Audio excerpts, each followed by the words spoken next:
Hello, Diane. Mark, how are you? Doing fine. How about you? I'm doing much better than I was. Thank you. Oh, that's good. Yes, praising Yahuwah.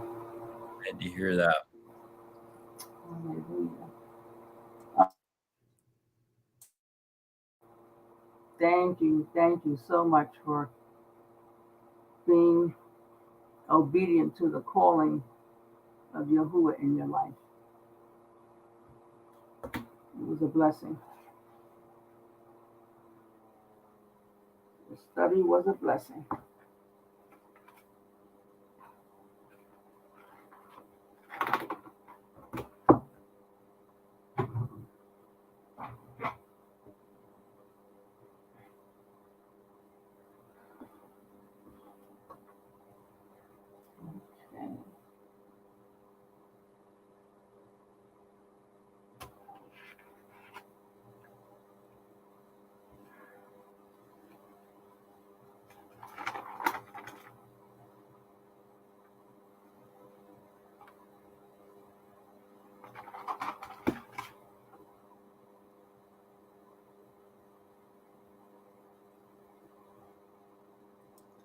Okay, so we have people trickling in here now. Still a little early, so we'll give it a few more minutes. Did you say you were on last night's broadcast, Diane? I'm sorry. Yes. Yes. I think I left the broadcast towards the very end. Yeah. Because I couldn't sit anymore. I had to take some medicine and go lay down. But yes, I was there. I think I was there until about 10:45. Well, 10:45 Eastern Standard Time. Yes. Yeah. I forgot it gets later up there on the East Coast. Well, it's not just that. If I were feeling, really up to par, of course, I would have hung in there to the very end. I'm sorry I missed the one last week. My brother-in-law AJ told me that it was awesome. I missed it. It was 4.5 hours long. Yeah, Yahusha was on a roll last week. Yes, hallelujah. Yeah. Yeah, if you get a chance, watch it. Yes, I will. Of course, But yeah, it was, and even the one before that, I think you did see that one. And, yes, I did. So it was just an expansion of that one, I guess. But it was often a different direction, but it intermingled pretty precisely. But yeah, I learned a whole lot from both of those. I always learn a lot. It's just so the y'all's food is just so delicious. Hey, Bruce, Shabbat Shalom. You can't hear me. You're muted, Bruce. You got to control your mic on this one. We get distortions, feedbacks, echoes. So we got to make sure we're turning our mic off and on best we can. Remember to do it. Okay, so can you hear me? Yes. Yeah, we can hear you. All right. Well, good morning, all. So I'm looking forward to this. So I don't read the Besorah too often, but it's nice to get back to reading it because it's a goal of mine to read the entire scriptures from beginning to end.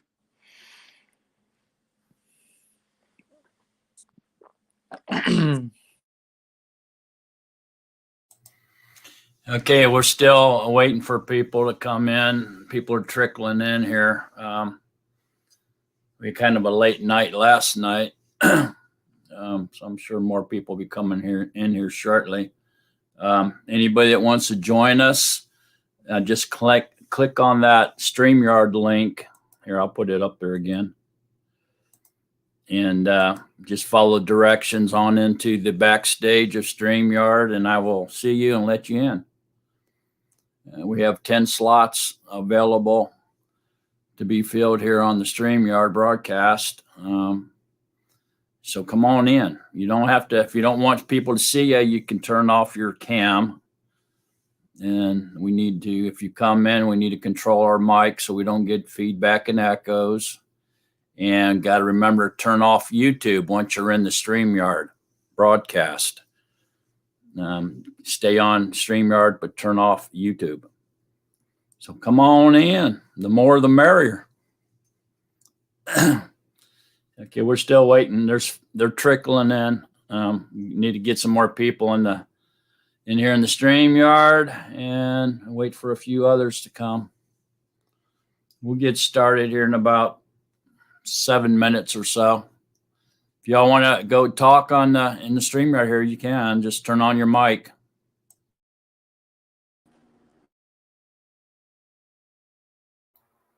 With my new computer, I forgot I have to lift the camera out of the top of it. Oh, you did? It goes down inside of it? Yes. I forgot, and I said, why is the space, black, I said, that's right. I have to pick the camera up from, it's inside on the top. And I have to pick it up with one finger. Yeah. Wow. Sounds cool. Yes, it is. This way, when I'm finished, I just, tap it down and no one will be able to see me through the camera. It's a control feature. Yeah. Yeah. Do you like your new computer? Is it better than the old one? Well, I tell you, I loved that Lenovo that I had. I really did. It had all the features on it except for the upgrade to Windows 10 and Windows 11. And they couldn't put the Windows 11 on it. So my granddaughter went with me shopping, and I bought a 23.7-inch HP all-in-one touchscreen. I praise Yah for it. Don't get me wrong, but I think it was Yahuwah's will for me to get a new one, because I had Best Buy take the Lenovo and download my files so I can upload them into my new computer. And then I asked them to wipe it clean, and they updated it to Windows 10 because I wanted to donate it. So it worked out beautifully because I gave it to my brother-in-law, AJ. So he has it now. And he's enjoying it. So it was the Father's will.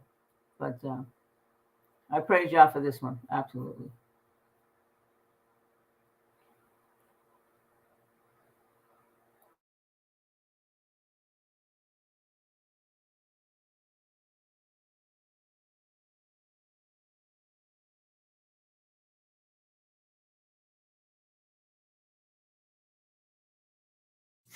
Yeah, you sound a lot better on this one. You're more clear, and the picture's more bright, more lit than the last one. Yes, that's what Phyllis said. She said, Diane, before you look so dark, So this one has a control on the screen that you can actually adjust the lighting on it, which is a feature my other one didn't have. So it's great. Yeah, Phyllis, there she comes. Hi, Phyllis. Hi. Phyllis, there she comes. I didn't get a notice that. Hi, Phyllis. Hi. Phyllis, there she comes. Can you hear me? I didn't get a notice that. Hi, Phyllis. Hi. Somebody has YouTube. Got to turn YouTube off. I realized that. Oh yeah, I don't know what happened. Yeah, I just came on like normal. It should send everybody a notice that if you're subscribed, you know that I'm on. Maybe I should have maybe gotten a notice. you might have to resubscribe. I think sometimes YouTube, like they do a reboot or something, or refresh, and then it kicks off your subscription. You got to resubscribe. Let me tell where you're on. Okay. That happens once in the blue moon. There's Toria. Hi, Toria. Hi, everyone. Shabbat Shalom. Shabbat shalom. Shabbat shalom, Toria.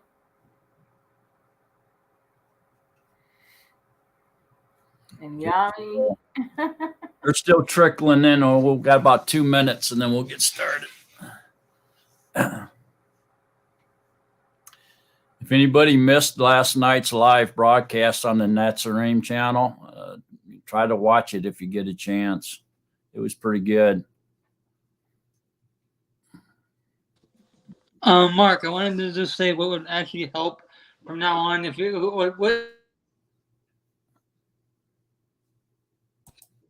I'm sorry, Bruce. I didn't mean to do that. I meant to mute myself, and I muted you. Go ahead. Okay. What would help is, well, what year does the Besorah come out that you're reading from? Because it would help for me, or maybe even for everybody else who has it, to know at least what page you're reading on. Because I know that in my version, when I'm praying with one of the other Natsarim, and their version came out in 2014. There's a 2-page difference. One's like got 2 pages ahead, and mine's like 2 pages before. You know, anyway. Just wanted to make sure that way we can follow. At least that's how I can follow, because I don't always know what page you're on.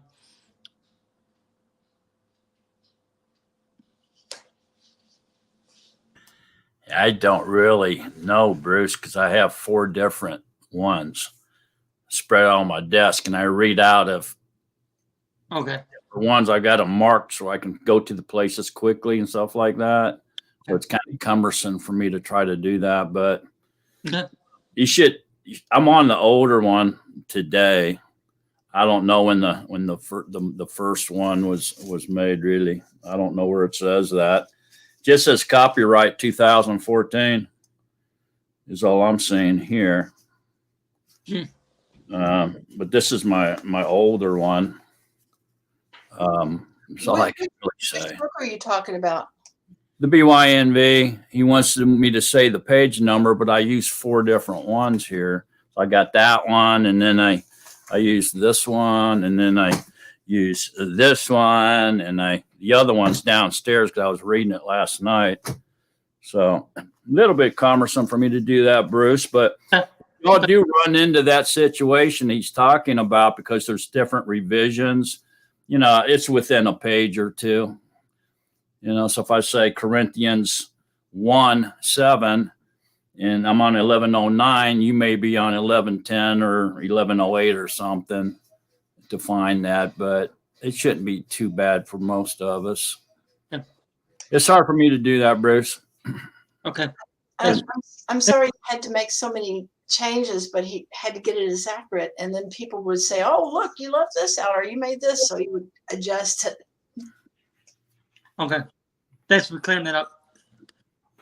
Yeah. Is that legal to have that many BYNVs, Brother Mark? Well, it helps me. I think we have 4 of them here too, so we're right with you. I kind of feel like an idiot when I'm sitting here thumbing, trying to find a reference, and I can't get to it. You know, sometimes you have those moments. Yeah, Mom has the 2014 version, and I have the 2020 version. And like Bruce said, they're about 2-page difference. Yeah. Yeah. Yeah, I know they are, but it shouldn't be too hard for me. find the reference what we're looking for. As long as we get close, then we can just flip a page, Oh, right? I've got a. Since we know the chapter.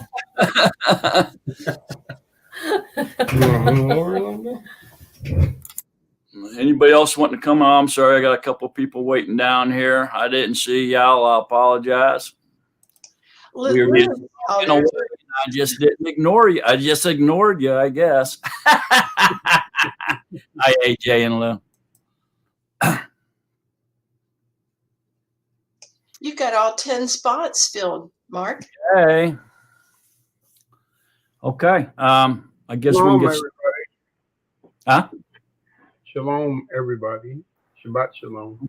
Shabbat shalom, AJ. Okay. Just as a reminder, let's try to control our mics. Turn them on when you need to say something. Turn them off when you're only listening. Turn off YouTube channel. Stay on StreamYard. If you drop, come back in. I'll see you and let you back in. I just want to give a shout out to Shelly. Hi, Shelly. Hi, that was very nice. Thank you.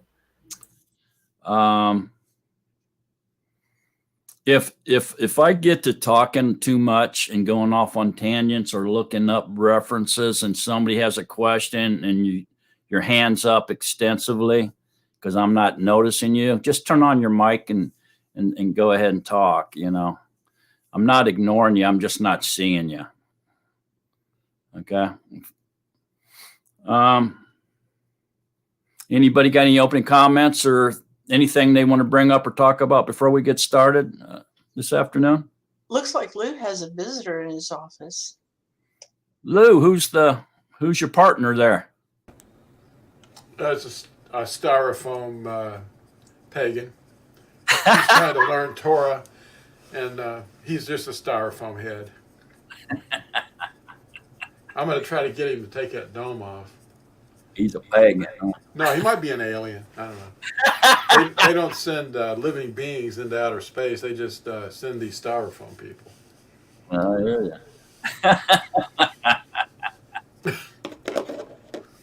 That's too funny. Anybody have any open statement or anything about, or any questions about our last study there before we begin? Last week's ending of Romans. Everybody good to go on and move forward with that? Okay. All right, let's get started then. Shabbat shalom to everybody in the chat room. If you have questions, just go ahead and put it in caps, and so we can see it.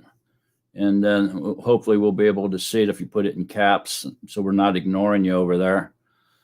That's the last thing we want to do is quench the Ruach. Believe me, we do not want to do that. And so let's begin our study in 1 Corinthians. So I think what we'll do is we'll just go ahead and we'll go right through the epistles of Paul now and knock them all out so that we all have a really good understanding of these letters that Kefa mentioned was very hard to understand, but not impossible.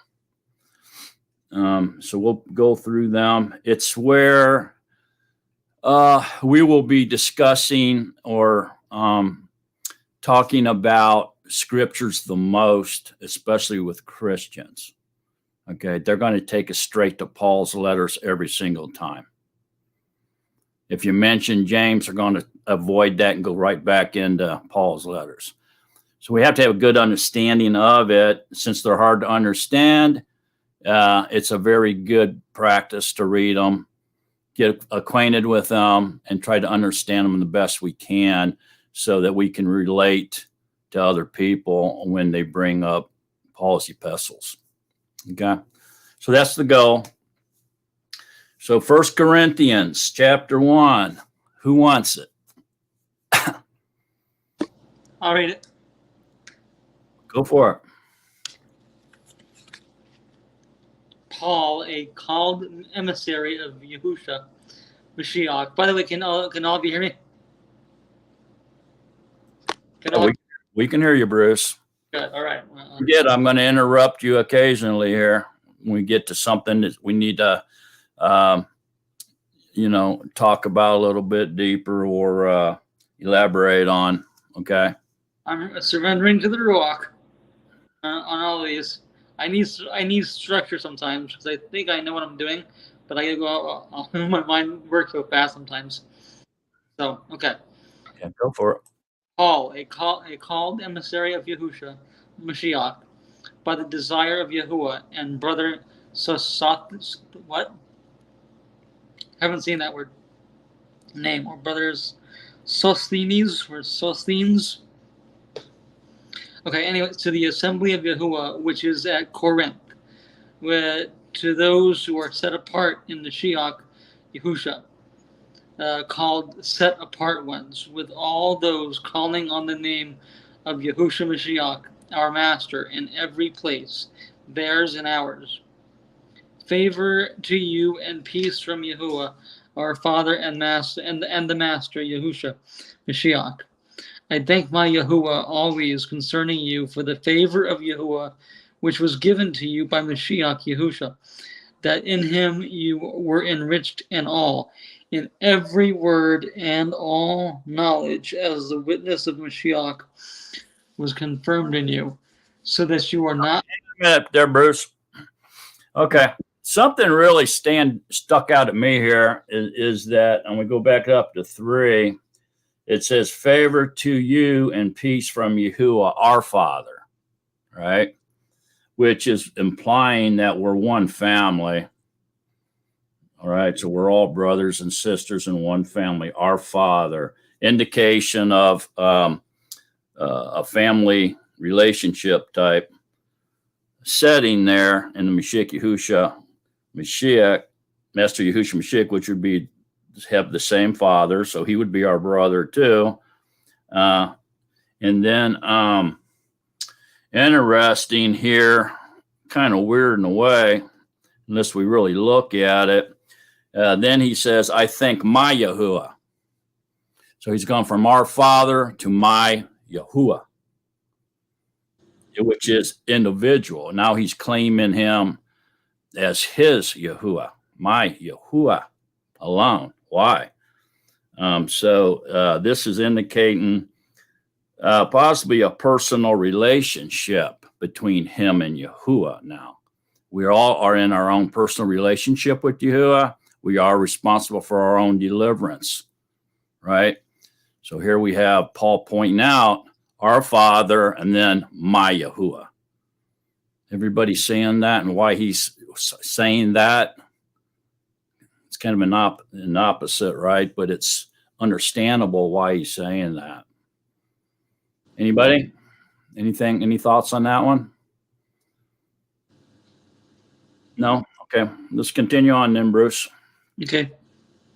As the witness of Mashiach was confirmed in you, so that you were not lacking in any gift, eagerly waiting for the revelation of our Master Yahusha Mashiach, who shall also confirm you to the end, unreprovable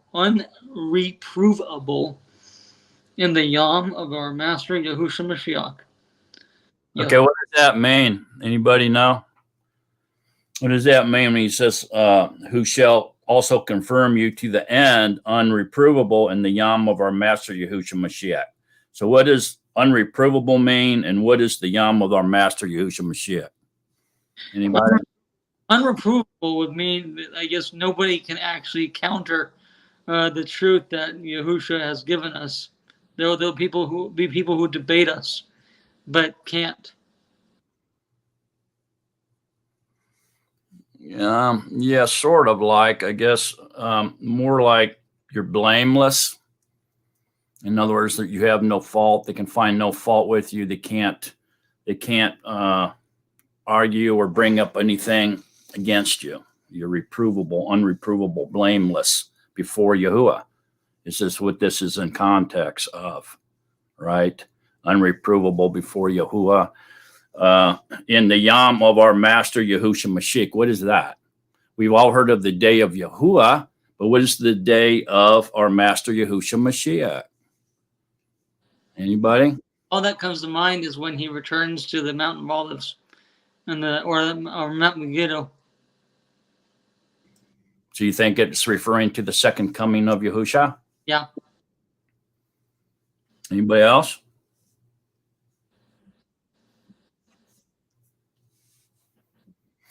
Okay, so it could be, Bruce, and what I'm kind of leaning toward is it's Judgment Day. Who's going to judge all the living? Yahusha, right? And that comes after the day of Yahuwah.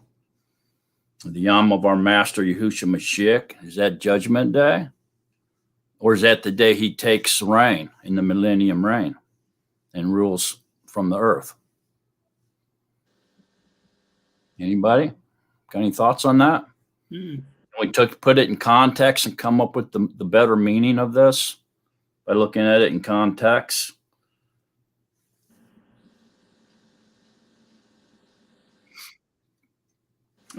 Eagerly awaiting for the revelation of our Master Yahusha. That's the revealing or the manifestation, which would be the second coming of Yahusha, who also confirm you to the end, unreprovable to the end of the age. At Judgment Day, you're blameless. You're unreprovable in the Yom of our Master Yahusha Mashiach. So is 7 speaking of the second coming of Yahusha and 8 speaking of Judgment Day? Is that a possibility? Yep.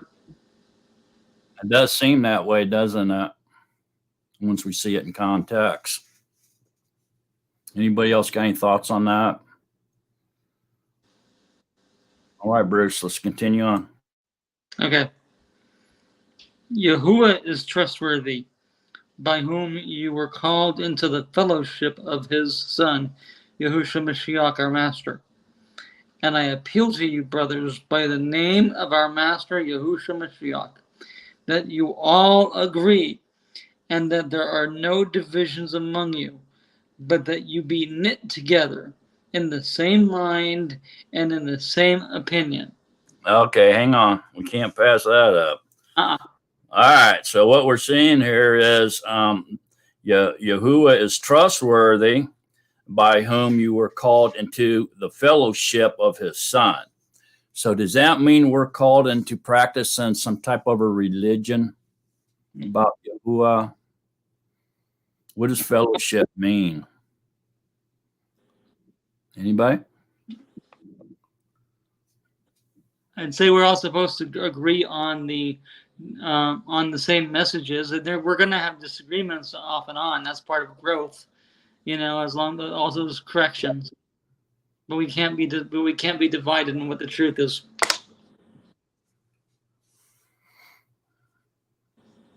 Yeah, and I think that this fellowship here is pointing towards a relationship, not a religion. Don't you? Don't you think that leans toward being in a relationship with Yahuwah, such as a marriage type relationship, versus making up some type of religion about him, like the Baal worshipers do? And they make up religious ceremonies and rituals in order to worship and praise and have some type of a relationship with their false mighty ones. Is a religion tradition? Yes. So is religion based on lies? Does it lead to delusions? Yes. The first religion is Hinduism. It's actually the oldest religion in the world. So clearly by that, religion is man-made.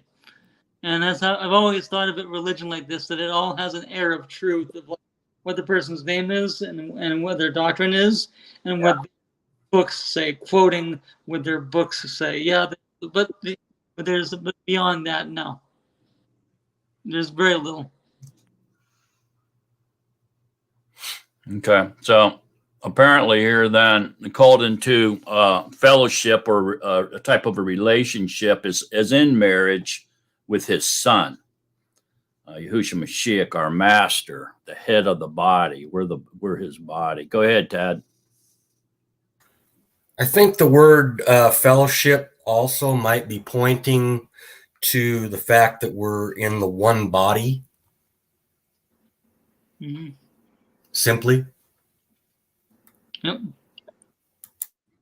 Yeah, I think it points a little bit towards friends too. Friendship, right? Fellowship, friendship, partners, this type of thing. But I think it's from what we know about the other scriptures, that it's probably pointing towards marriage relationship type thing, fellowship between a man and a woman type deal. You know, the head and the body, as Tad mentioned. Same thing. Okay, and I appeal to you, brothers. And so here we go. He's calling us brothers. This is Paul speaking now. By the name of our Master Yahusha Mashiach, that you all agree, and that there is no division among you. So this here, folks, is called unity. We're to be united together as one in the one body, under the one ruach, under the one head. Okay, so this is speaking of unity, no divisions, no disagreements at all between us. Should we sit there and quarrel over things that aren't salvational issues? Because are we all on the same level? Is Yahusha teaching us, we're all in the same grade, sitting together in the classroom, being taught by Yahusha at the same level? Is that happening? No. That's why there's different interpretations, right? So if you're beyond a certain person's, say a beginner's or somebody's understanding, then you can see their level. But if they're at this level and looking at you at a higher level, okay, they can't see that. They don't know that. They think you're in error. To them, it looks like you are in error of your understanding. You see it? It's just as when we look at them, we know they're in error because we've went beyond that stage. We've graduated beyond that level. You see what I mean? So kind of back and forth there. And that's why we're all different, seem to have different interpretations, but that's fine. Just let Yahuwah deal. Yahuwah knows where they're at and what they're thinking. All of us. So just let them be where he has them. Don't worry about it and move on. Especially if you see that somebody is solid or sound in what they believe and what they're saying to you, why are you going to tell them they're wrong? Because they think they're in the light. So all it's going to cause is an argument or stumbling of your little brother. We don't want to cause our little brothers and sisters to stumble, right? Pat them on the head and say, keep studying, and just walk on. Okay, so, but that you be knit together in the same mind and in the same opinion. So obviously division or denominations are illegal, and we're called into unity. So much so that we're here where Paul calls us all brothers, and we're to be in the same mind and the same opinion and be knit together. We are. And how we are is through our DNA, because we're all part of the human race. We're all made by the same flesh and blood. So scientifically now, our DNA of any given two people on earth is 99.6% identical. We're all pretty much the same type being, right? Made by the same, with the same flesh and the same blood. The 0.4% variation represents approximately 12 million base pairs, which explains the many differences between individuals. But through the netting of us together through our DNA, we are truly brothers. And we are only one race, one body. It's called the human race. And if went into the everlasting covenant, guess what? We're now one body. We're knitted together as a one body now, not just the human race, but we're so close, we're not even brothers and sisters anymore. We're the same body. Amazing.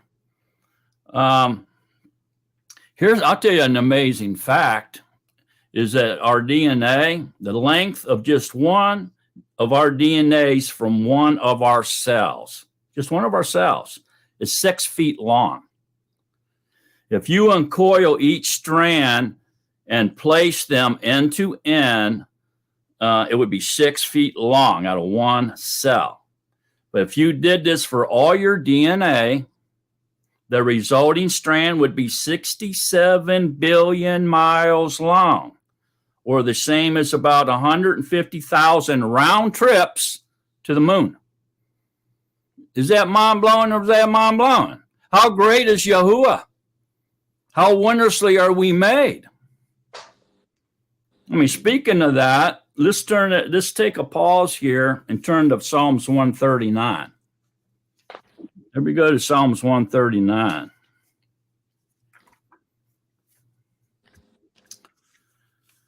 Tad, would you like to read Psalms 139 for us, brother?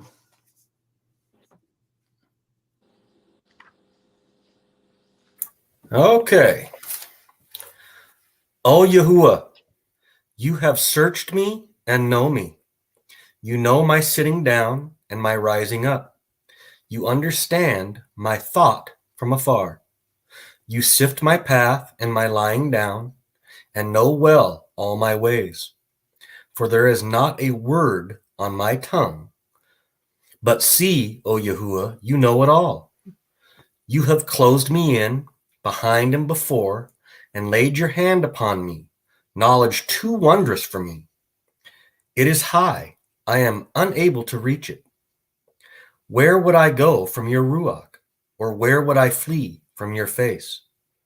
If I go up into the Shamayim, you are there. If I make my bed in the grave, see, you are there. I take the wings of the morning. I dwell in the uttermost parts of the sea. There, too, your hand would lead me, and your right hand hold me. If I say, darkness shall cover me, then night would be light to me. Even darkness is not dark for you, but night shines as the day. As is darkness, so is light. For you possessed my innards. You have covered me in my mother's womb. I give thanks to you, for I am awesomely and wondrously made. Wondrous are your works, and my being knows it well. My bones was not concealed from you when I was shaped in a hidden place, knit together in the depths of the arets. Your eyes saw my unformed body, and in your book all of them were written, the days they were formed, while none was among them. And how precious are your thoughts to me, all. How great has been the sum of them. If I should count them, they would be more than the sand. When I wake up, I am still with you. Oh, that you would slay the wrong, Allah. Depart from me, therefore, men of bloodshed. They speak against you wickedly. Bring your enemies to oblivion. Yahuwah, do I not hate them who hate you? And do I not loathe those who rise up against you? With a complete hatred I hate them. They have become my enemies. Search me all and know my heart. Try me and know my thoughts. And see if an idolatrous way is in me, and lead me in the way everlasting. All right. Thank you, Dad. Okay, so we can see that Yahuwah is everything, Yahuwah is everywhere, and Yahuwah knows everything. Okay. Down here in 14, or 15, where it says, my bones was not concealed from you when I was shaped in a hidden place, knit together in the depths of the arets. Knit together is like DNA strand. If you ever see a DNA strand, it looks like a woman sitting there knitting a quilt or something, right? Making something. So exactly what it looks like, knit together.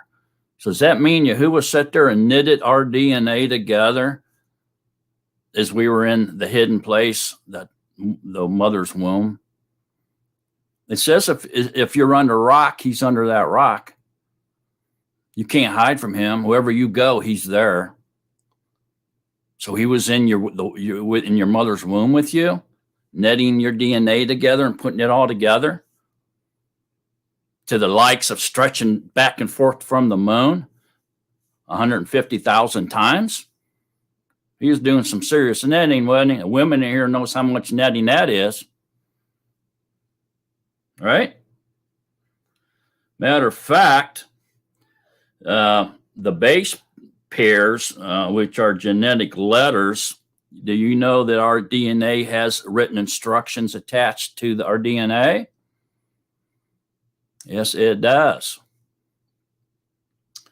So these base pairs are genetic letters that make up the human genome in order to list all these letters, okay, that make this up. Now, in this netting, a person would have to type 60 words per minute, 8 hours a day for 50 years. So this means humans have 3.2 billion sets of genetic letters. These genetic letters are the alphabet of the letters that advise, that are used to write the code words. In other words, these are instructions stored on our DNA molecules in a linear fashion. They are A, G, C, and T.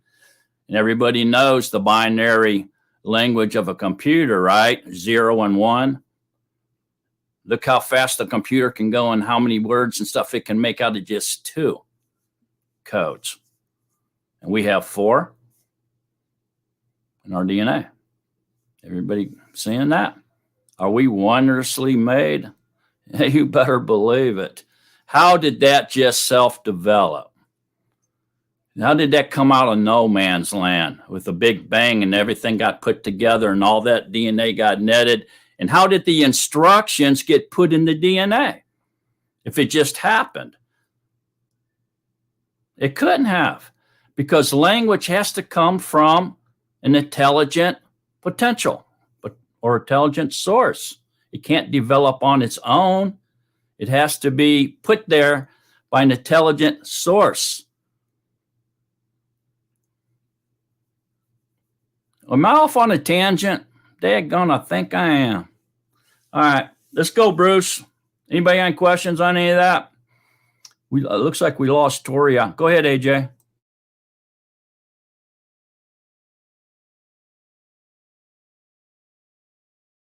Can't hear you, brother. Need me to turn you on? Bruce. Bruce. Yeah. Can you hear me now? Oh, okay. Yeah. One thing, because the Father spoke everything into existence.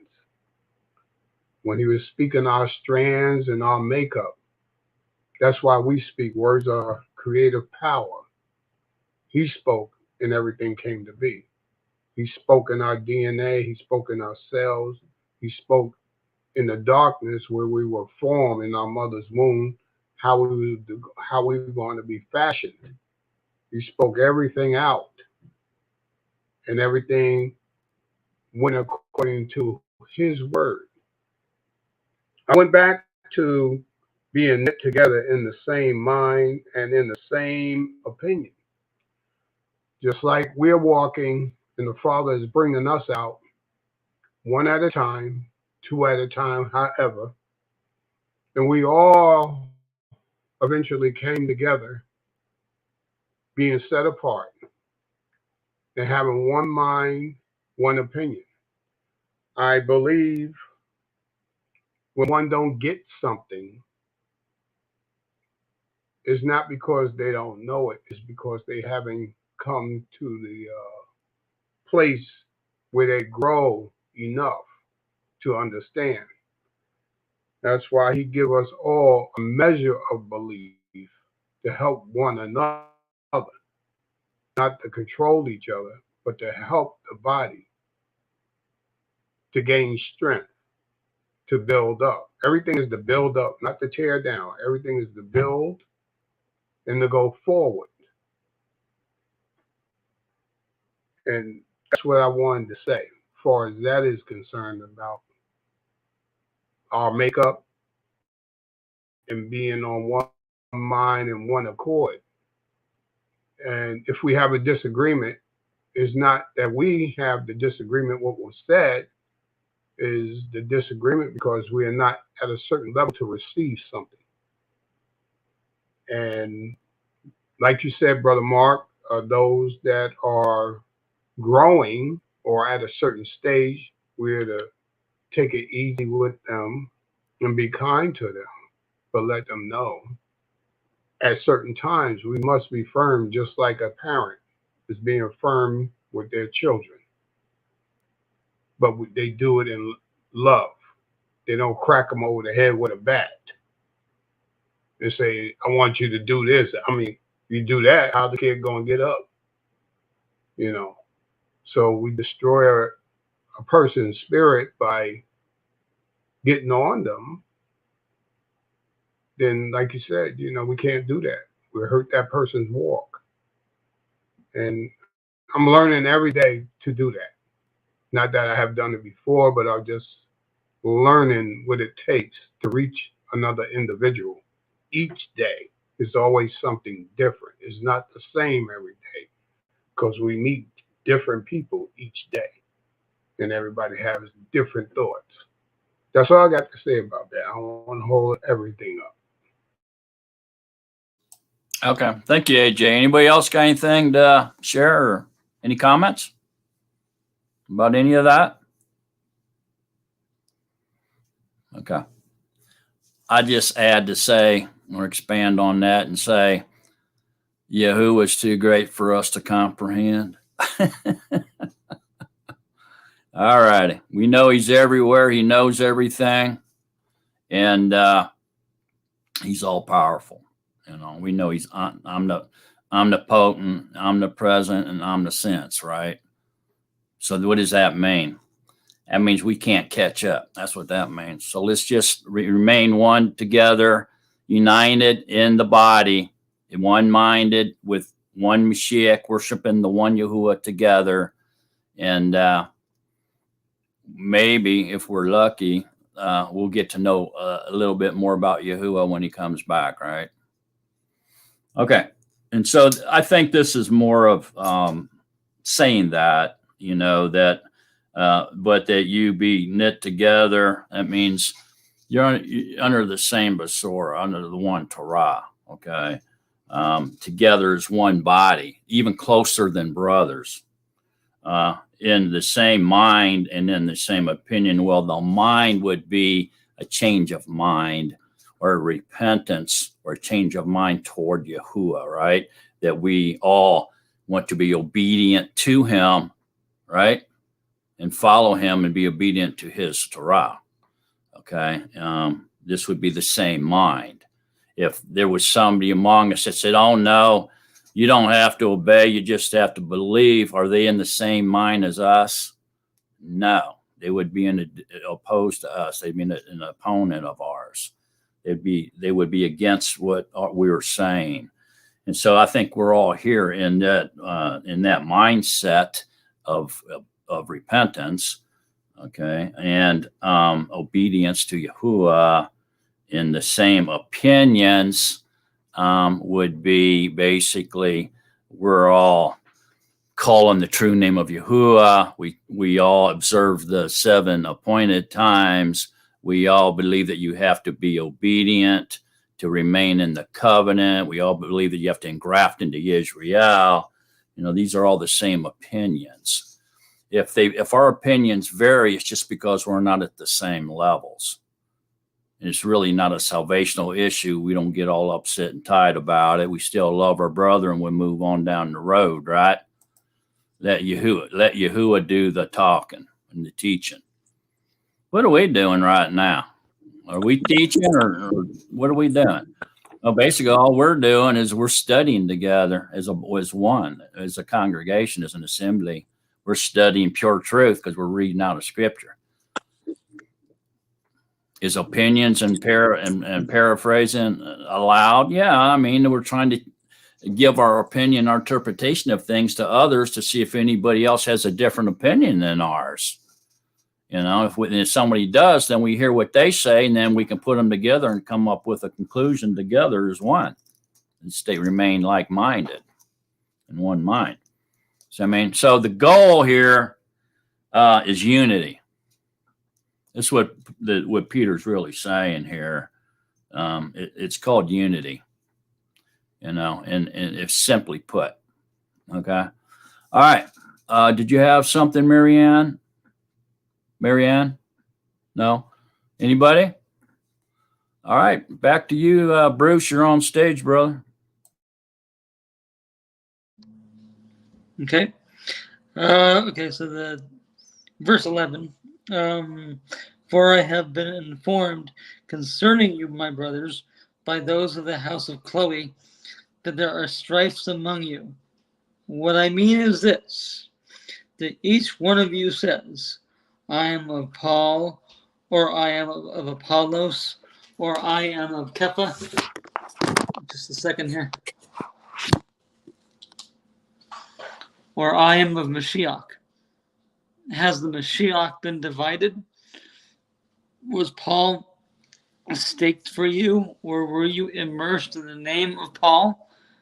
I thank Yahuwah that I am immersed. I thank Yahuwah that I immersed not one of you except Crispus and Gaius, that no one should say that I immersed into my own name. Now I did all. Hang on, Bruce. Okay, it sounds to me like Paul's a little nervous here. It sounds like to me people are giving Paul a little bit too much esteem, and he's rejecting. And don't say that. Don't you dare say that. Don't be talking like that. You're going to get me thrown in the lake of fire. Paul seems to be nervous to me. He's upset about something somebody's been saying, giving him esteem about. He don't want no part of that. He's rejecting the esteem, giving all the esteem to Yahusha. But did you notice here when he's talking about I'm a Paul, I'm Apollos, and Kefa, has the Mashiach been divided? Because we're one body, right? We're closer than brothers, right? Is he elaborating on what we just talked about? He is, isn't he?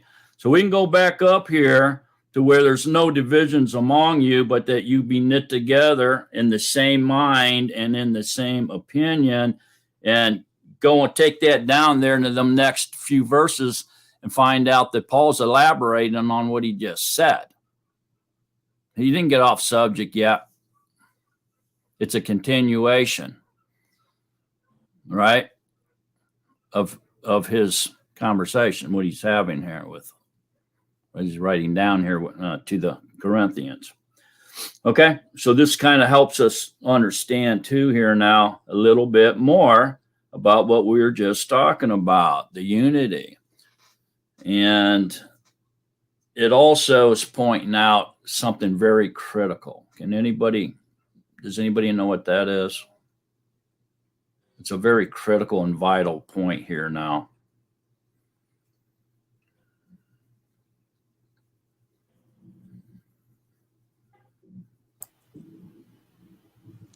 Walking in the Ruach instead of walking in the flesh. And it says, and have no division. It's talking about they have division, but it's letting us know we are not to be divided. Correct? In a roundabout way, yes. He is, first of all, he's pointing out that there's strifes among them. What does that mean? That means they're arguing about something. They're in disagreement. You're not supposed to give the same opinion. Well, obviously they're not. Right? Right. And then we go down and we find out what they're arguing about. Okay? What the different opinions are. And the opinions are that some are saying they're of Paul and Apollos, and some of Kefa, and some of Mashiach. So what does this mean? They're followers of these men? They're following these men off the cliff or into the lake of fire? Apparently that's what they're doing. And we're supposed to follow you, Mashiach. Yeah, the ones that are, says, or I am of Mashiach, I think they're okay. These other guys that are talking about following these different men, teachers, whatever you want to call them, you know, they may be on doing something they shouldn't be doing. We should follow no man. Go ahead, Ted. I think what it means is that there are people that are trying to get close to either Paul or Apollos or Kefa for position, and saying, you know, and saying, hey, we're of Paul. You know, I'm following this guy for position.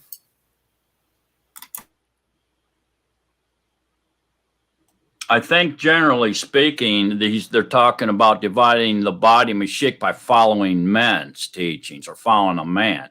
Once they follow that man and they're in that man's group, we'll say, or faction, then they're going to strive for those positions within that fraction or that faction, I should say, or division.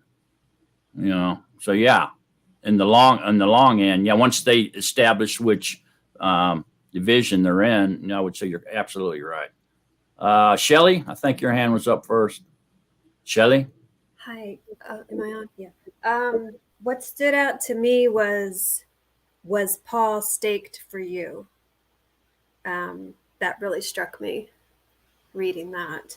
It's like, hello, we got to remember who actually is our salvation, who suffered for us, who is our teacher, who was the example.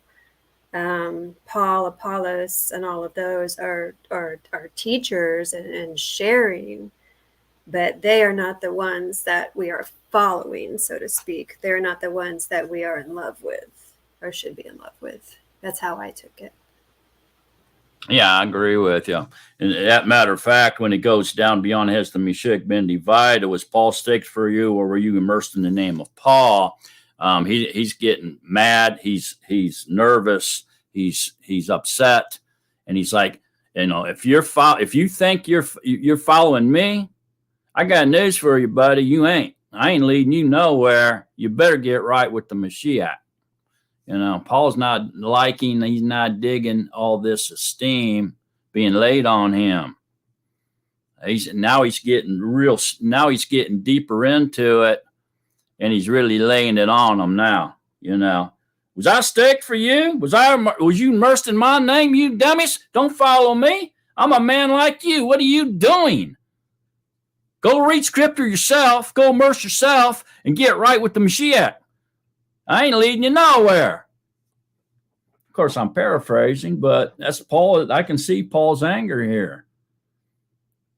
I mean, even when people give you some type of a praise or compliment, especially when it comes to do with scriptures, it spooks me. I can dig where Paul's coming from, and I'll bet you Lou White can too.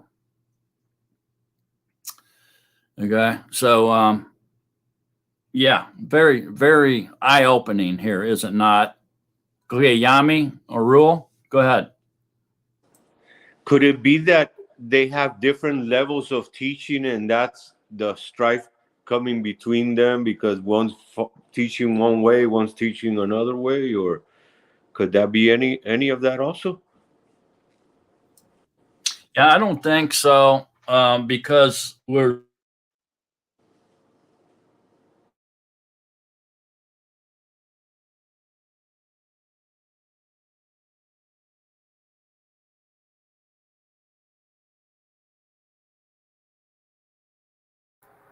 We can't hear you, Mark.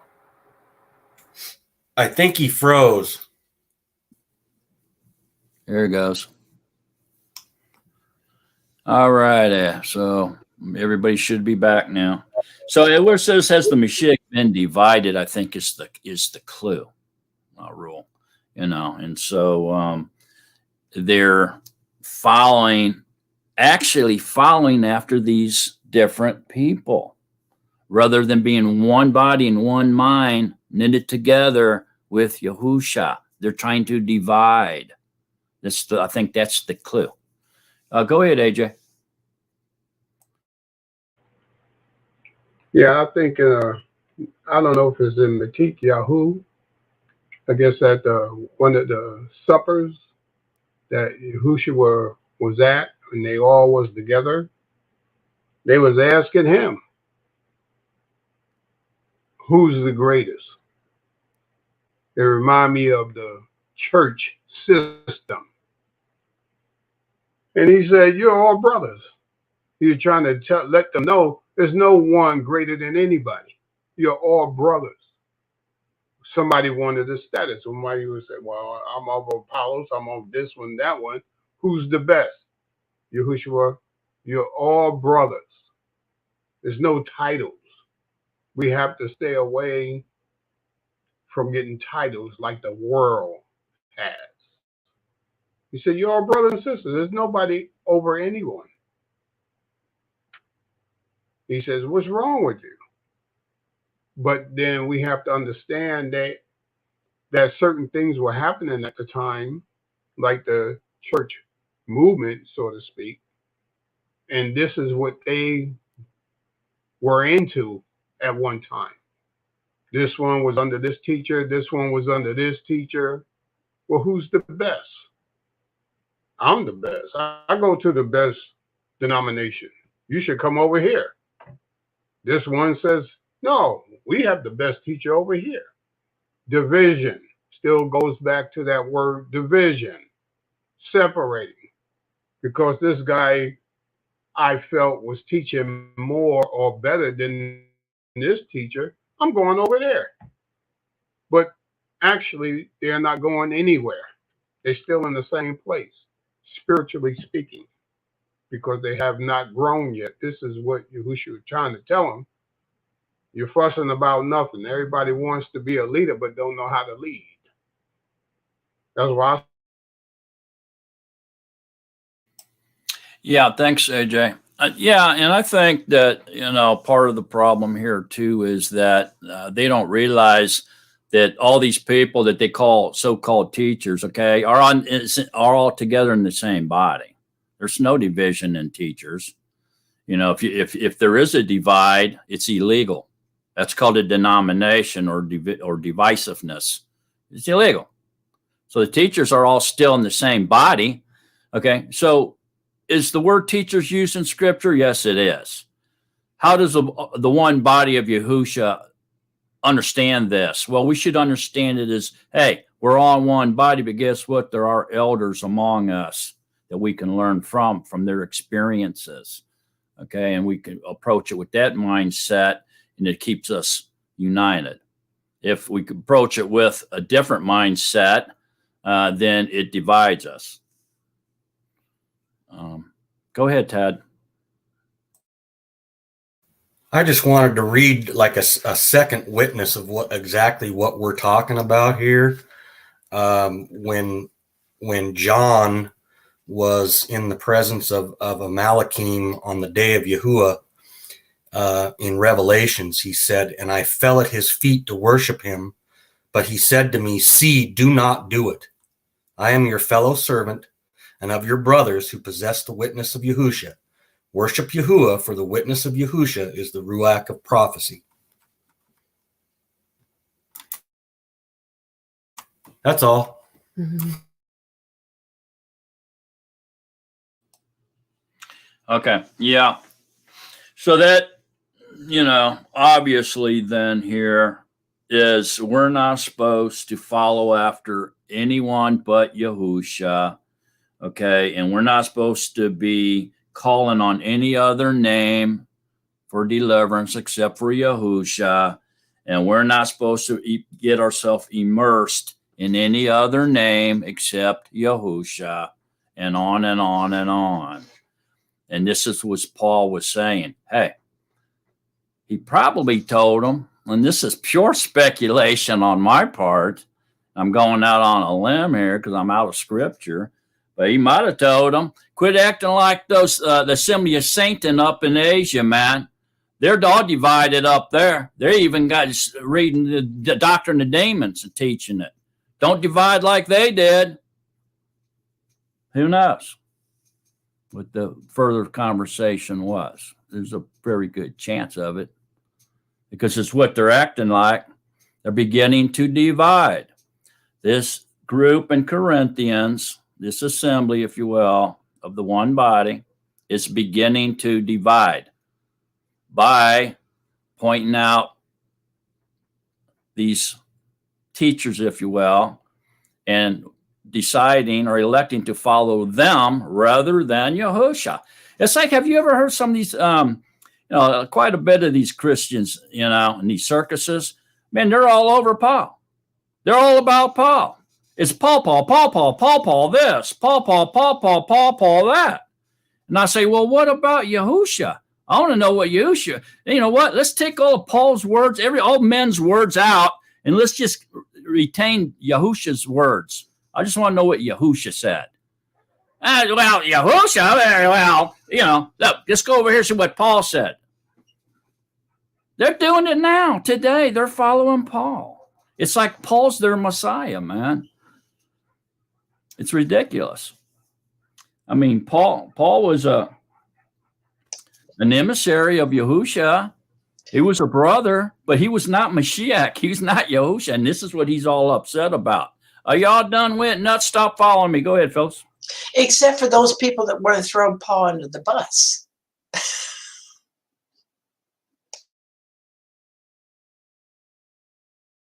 That's true. There's people that says Paul is a spy. He infiltrated the Natsarim and spied on us and misled us, and all his letters are deception and delusional, and trying to shatter or fragment the followers of Yahusha, and he was implanted in there to cause disturbance and division. But this right here doesn't sound like that's what Paul's trying to do to me. To me, it sounds like he's trying to teach unity, man. Doesn't sound like he's teaching divisiveness at all. Is it to you? It sounds like to me he's trying to keep them united in Yahusha. So how can he be a spy in there trying to break them up and destroy the fellowship? I don't see that. I see no proof of that anywhere in scriptures myself. But yeah, there's people that do not trust Paul. But you know what? There's groups out there that doesn't like the entire Natsarim writings. They want to throw the entire New Testament out and just stick with the Tanakh. There's them groups too. So we have a lot of fragmentation. Or the Old Testament. Yeah, and there's ones that want to throw out the Old Testament and just keep the New, right? So yeah, I mean, we see all these different types of groups here for sure, in our day. It's even gotten worse, really, in our time. But I think here, this is obviously Paul pointing out their inclinations to divide and follow men after teachers or important people, perceptive. Their perception is that they're important people anyway. And he's trying to keep the unity and trying to keep them one with Mashiach. He's trying to say, no, don't do that. We can't go there. That's wrong. Has the Mashiach been divided? No, and never will be. If you divide and you leave the Mashiach, what happens? Anybody? If you divide, follow after a man or another mighty one or anybody, what happens if you do that? Go ahead, AJ.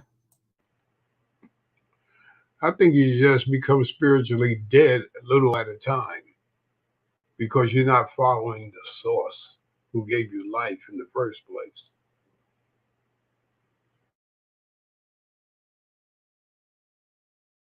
Go ahead, Shelley. I don't know if this is going to speak directly to what you just asked, but listening to everyone and reading this over again, it's the division. It's making me think of all the different denominations and how they're not, has the Mashiach been divided? It made me think, has the word been divided? How can everybody have all these different denominations yet use the same word, supposedly, is what it made me think of. Yeah, exactly, because they have a different agenda, don't they? And even down here, where it says Mashiach been divided, and right after it says, was Paul staked for you? He's even going as far as saying, was I staked for you to take away your sins? Stop following me, man. Get away from me. I mean, see what I'm saying? He is not a happy camper here, folks. He ain't digging it, man.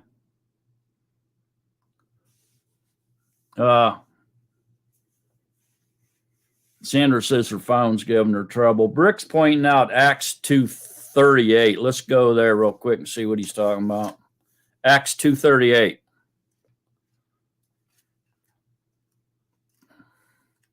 Anybody there yet?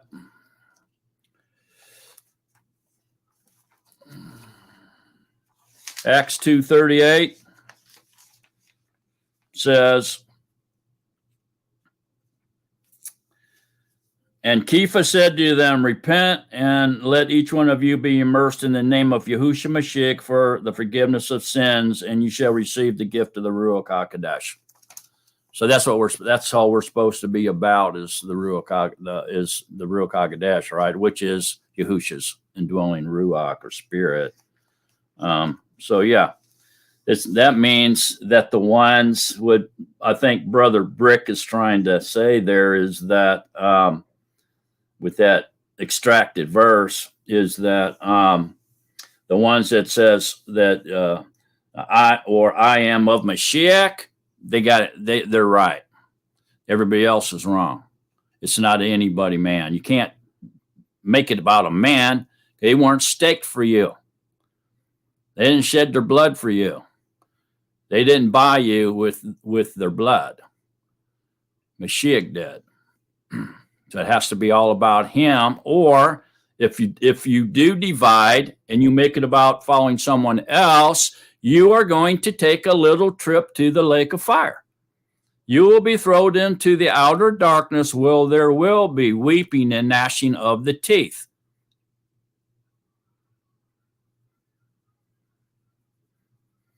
Anybody else got any thoughts on that? No? Okay, Brother Bruce, we're back to you.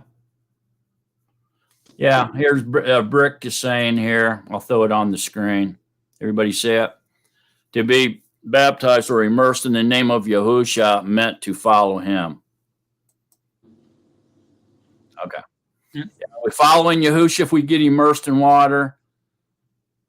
Can anybody explain why or how that is? Anybody? What are we doing when we get immersed in the name of Yahusha? We get water immersed. What are we doing? We're giving him our pledge. Yeah. Ourselves of our old nature. Yeah. What else? Brick's saying here that it meant we're following him. How does it mean we're following him? With the covenant. Also, we surrender ourselves to him. Shelley, go ahead. Goes with a thought that I've been having lately when I'm thinking of how I want to speak some things to my family. And I think of, well, we were once a master to the world. I mean, not a master, a servant to the world, but now we're a servant to Yahusha. He's our master versus the world being the master. I don't know if that made sense. Yeah, it makes perfect sense. Okay. But if immersion points to us following Yahusha, how is that? What does that mean for what's the Natsarim ultimate goal? How are we supposed to endure and live our life? Obedience. Obedience, but what else? That relates to following Yahusha. Okay, it is we walk in the way he walked. which means we're walking in the true pattern of Yahusha. If we're walking in the true pattern of Yahusha, or Yahusha's footprints as he walked through life, the things that happen to him are going to happen to us. Right? He was immersed. We got immersed. He received the Ruach. We're going to receive the Ruach.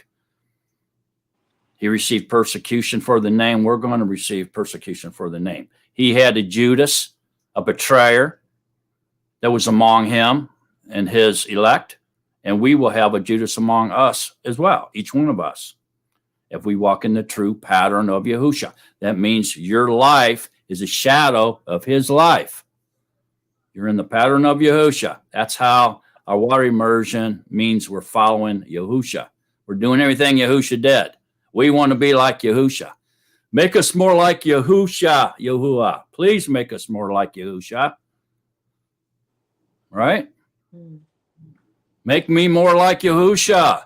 Everybody should be saying that. Otherwise, who do you want to be more like? Paul or Apollos? I don't. I want to be more like Yahusha. We have to die to self. Exactly. Yeah, we do. When we go in that water immersion, we do die. The old man's dead. We've been staked with Yahusha so that we can be resurrected with Yahusha as well. True pattern of Yahusha. That's what the Natsarim are all about. Walk the way he walked. Right? How does that go, Lil? If we walk if we obey him, we should walk the way he walked. How does that go? Well, let's see. Anyone that claims to know him should walk as he walked. And we don't see the Christianities that we came out of. We were never taught that. They skip through Scripture and they avoid the things that would open up people's minds to the truth, and they just go from one thing to the other to prove their little doctrines of lawlessness. That's what they teach. By the way, the program last night was off the charts. I mean, you just did a grand slam. Thank you, Brother Lou. You're welcome. Was Yahusha obedient to the Torah? Okay. Does that mean we get to take it and throw it out in the trash can because he was obedient to it? Or does that mean that we should walk in the true pattern of Yahusha and be obedient as well to the Torah? Which one? Throw it out or be obedient like Yahusha was? Be obedient. Obedient. Obedient. He preached. Obedience. Obedient. He preached obedience. He lived it. There's really no question about it. You know, and he even says that that nothing in the Old Testament law will disappear until heaven and earth pass away. So he said it himself. Even. All righty. Are we all on the same boat now? We all like-minded, as Paul said. Are we all in the same opinion, all have the same mind about this? Okay, let's move on, Bruce. Okay. Where was I? Oh, now I did immerse the household of Stephanus. For the rest, I do not know whether I immersed anyone else. For Mashiach did not send me to immerse, but to bring the Basora, not with wisdom of words. I like looking at the word of, what comes before and after of, sometimes. So not with wisdom of words, that the stake of Mashiach should not be fulfilled.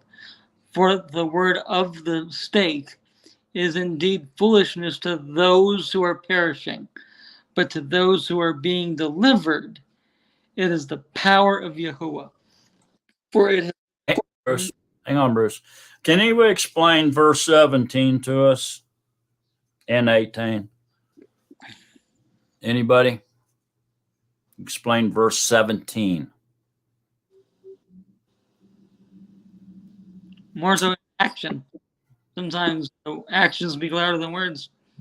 For Mashiach did not send me to immerse, that's Paul speaking, to bring the Basora of Yahusha, right?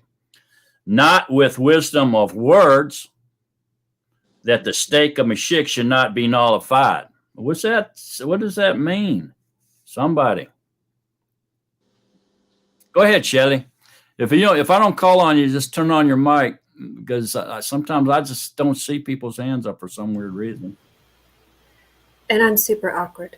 When I read that the stake of Mashiach should not be nullified, it makes me think of the message that I am learning from you guys, that it is obedience. That obedience, it's not, beautiful philosophical words. It's the love and obedience. It's how I receive that. Okay, so let me ask you all a question. If we bring somebody the Basora of Yahusha, okay, versus not bringing them the Basora of Yahusha, instead we just approach them with wisdom of words, okay, just say something out of the Torah, we'll say. Does which one of those makes the stake of Mashiach useless? Or which one of those makes the stake of Yahusha relevant and vital? Which one? So bringing the Basora of Yahusha, right? Which is what? His death, burial, and resurrection, and ascension and descension. Back is coming back. He didn't leave us. So that was the big problem. Remember when AJ brought up that the Talmudim were arguing who would be the greatest after Yahusha left, once they understood that he was going to be sacrificed, right? Is that they didn't understand that when he, after he ascended and went away, he wasn't staying away. He was coming back. He wasn't going to leave us orphans or leave them orphans. He was coming back as the comforter and was going to indwell in them. They didn't get that. He's like, I'm not turning over my reign to you guys. You're still my servants. You're still working for me. I'll be back. See, they didn't know that. So they're saying, well, who's going to be the greatest when he goes? Who's going to take over? Well, none of you. Yahusha's going to come back and dwell you, and he's going to continue in the work of the Ruach HaKodesh. You see what I mean? But they didn't get that because why? Well, they were still in the mind of the flesh, weren't they not? Yeah, they were definitely in the mind of the flesh. So bring the Basora of Yahusha does not nullify the work of the Mashiach or the work of the perfect work of the Ruach HaKodesh. Okay? It actually enhances it and makes people understand it. But with just words of wisdom from our own mouth and our own understanding is going to do nobody any good at all. So that's going to nullify the work of the Mashiach. You see that? So Paul is still on fire, man. He's still mad. He hasn't cooled off yet. Go ahead, AJ. Yeah, just like the church system, what they do, they use persuasive words, $50 words. Some use $100 words to make themselves seem like they obtained some type of knowledge, which is garbage to Yahuwah. That's why I like to stay in the field. You know, it's like I'm not a good gardener. I have plants I have cultivated, I learned. But when Yahusha said the harvest is plenty, but the workers are few, and I said, I said, well, I need workers in the field. And why do people want to rush and want to put on a suit and they want to stand up there like there's somebody and they haven't even mastered working in the field? Because when I look at plants and gardens. They're magnificent, but there's a lot to learn planting a garden, cultivating it, planting different shrubs, trees, plants for food, for the animals too. If we stay humble and stay in the field, maybe we'll get something.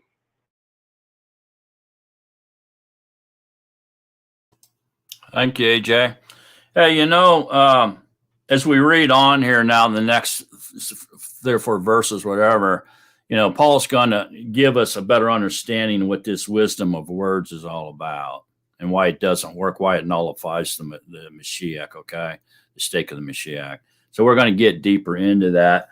But I just want everybody to notice that 17 where it says, "For Mashiach did not send me to immerse." You remember when we were talking about different jobs in the body, and everybody has a different job? There's 7 or 9 jobs, something like that. And but we don't all have the same job, and some people don't even have a job, right? Their job is to help build up the living stones of the temple, right? The body of Yahusha. So they're out looking for the lost sheep. That's their job. They're the ones that are doing that.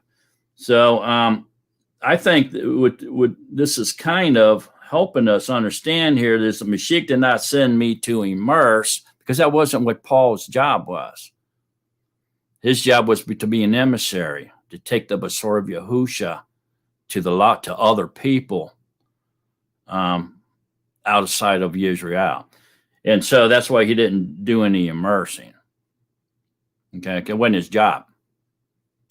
All right, and so interestingly, we can collaborate that or connect that to John 4:1 and 2, where it tells us that Yahusha himself did not immerse anyone with water, but the Talmudim did, but Yahusha did not. Why? And what he came for? That wasn't his job. He came to die. Is that weird when you hear me say that? The Lamb came to die? That was his job? Does that raise eyebrows? It shouldn't. Because the Lamb came in the flesh to die. Yahuwah did not die. Just the Lamb died.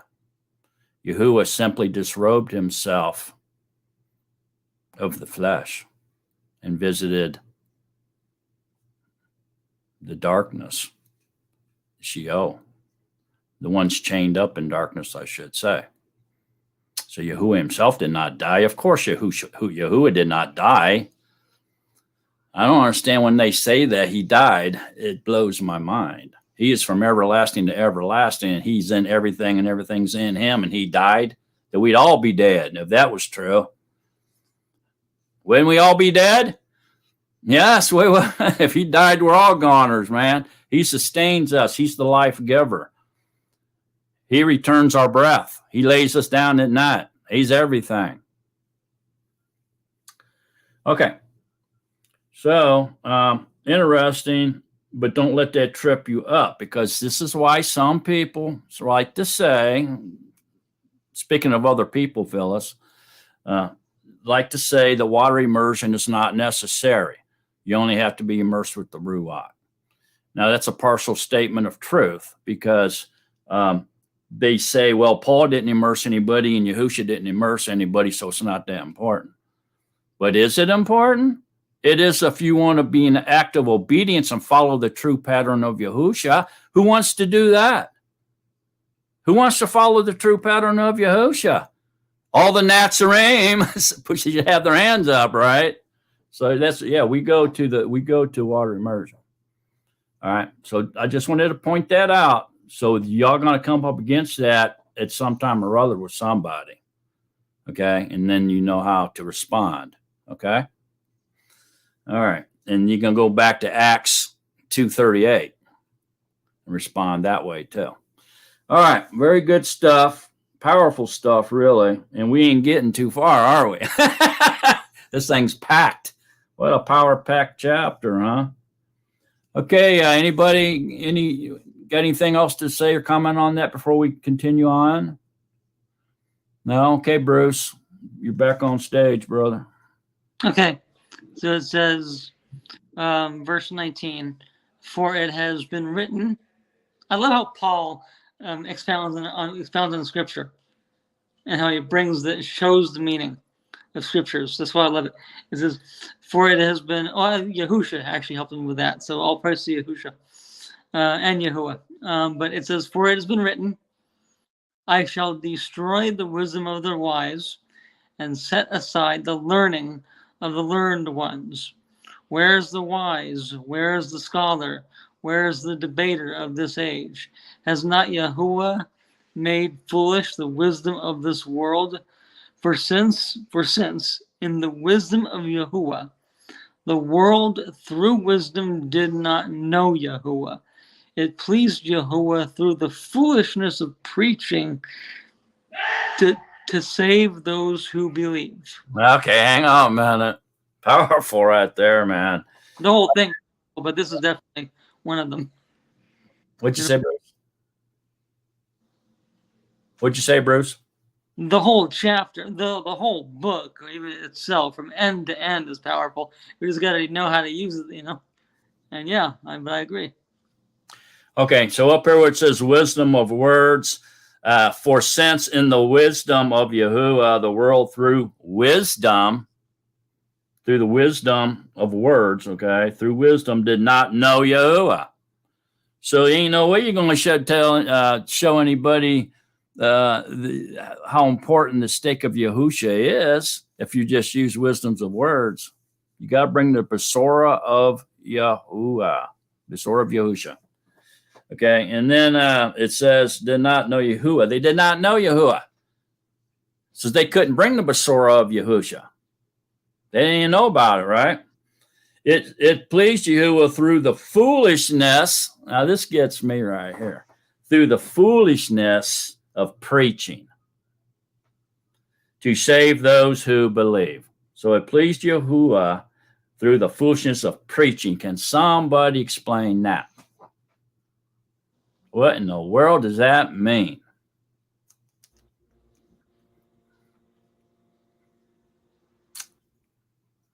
It almost sounds like a Christian wrote that, doesn't it?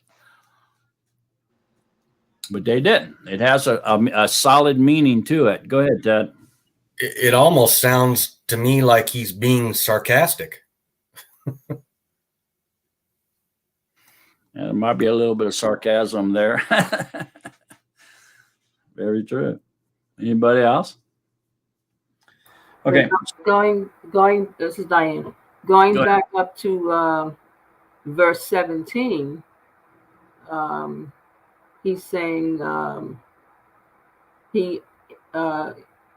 Mashiach did not send me to immerse, but to bring the Besorah, not with wisdom of words, that the stake of Mashiach should not be nullified. So that's why it's saying in verse 21, it pleased Yahuwah through the foolishness of preaching to save those who believe by bringing the Besorah. And I may be wrong. No, I think that's definitely, right. But the foolishness is what jumps out at me.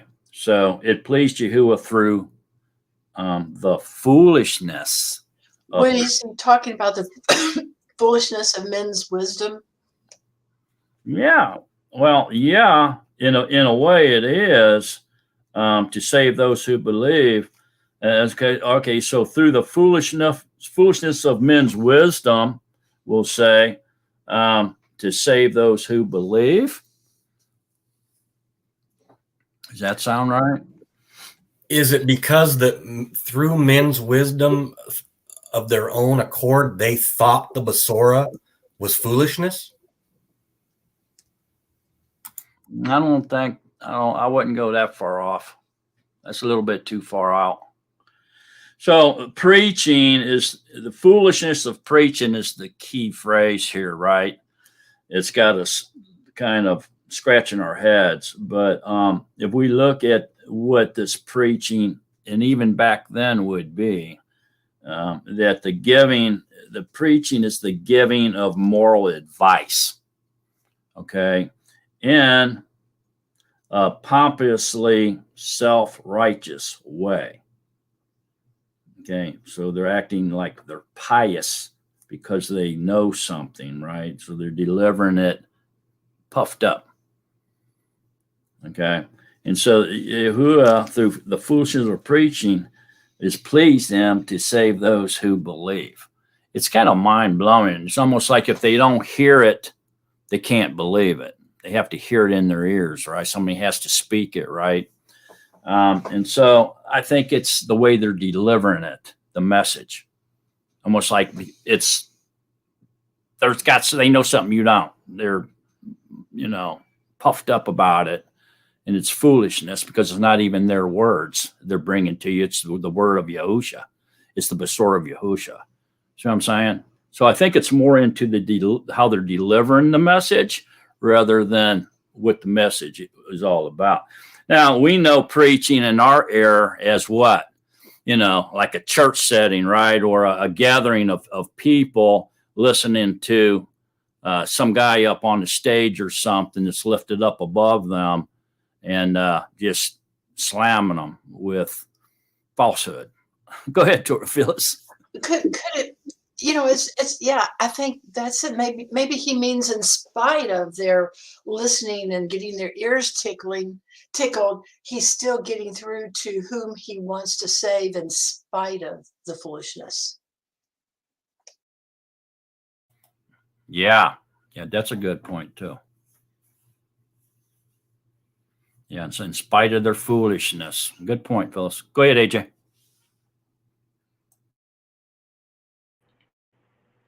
Yeah, Sister Phyllis, she's right on with that, because when I was in the building, I could think back. I really wanted to know this man who I claimed to believe in, even though I knew the J name at the time. But I think the Father, he sees the heart of man, where we're at in our life, where we come from. And we hear these, we figure we're supposed to go to a building, this is what we are taught, because we all come from that setting. And he drew us out at a certain point in time in our life and gave us the truth through someone else, as I received it. The foolishness of preaching to save those who believe. There are not a lot of believers in the so-called building either, because they go there for other ulterior motives. And the Father knows that. But those that really are seeking him, he draws away out of that denominational teaching and bring them close to someone that has his Besor, which is his covenant, his truth. Because we didn't know nothing about the commands of Yah, because they said, oh, that's for the Jews. That's not for us. We live in grace now. But as we grow, we learn the commands is for us. We learn to love them. Why would we discard them? Because Yahushua, he loved the commands of his Father. And he teaches us to love his commands to show us how to walk. That's all I have to say.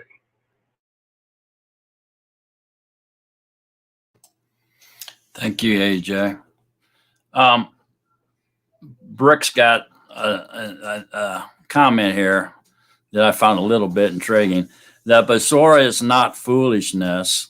Of course it's not. The correct understanding probably is simplicity, as is in the Aramaic Peshita. Okay, so you know what?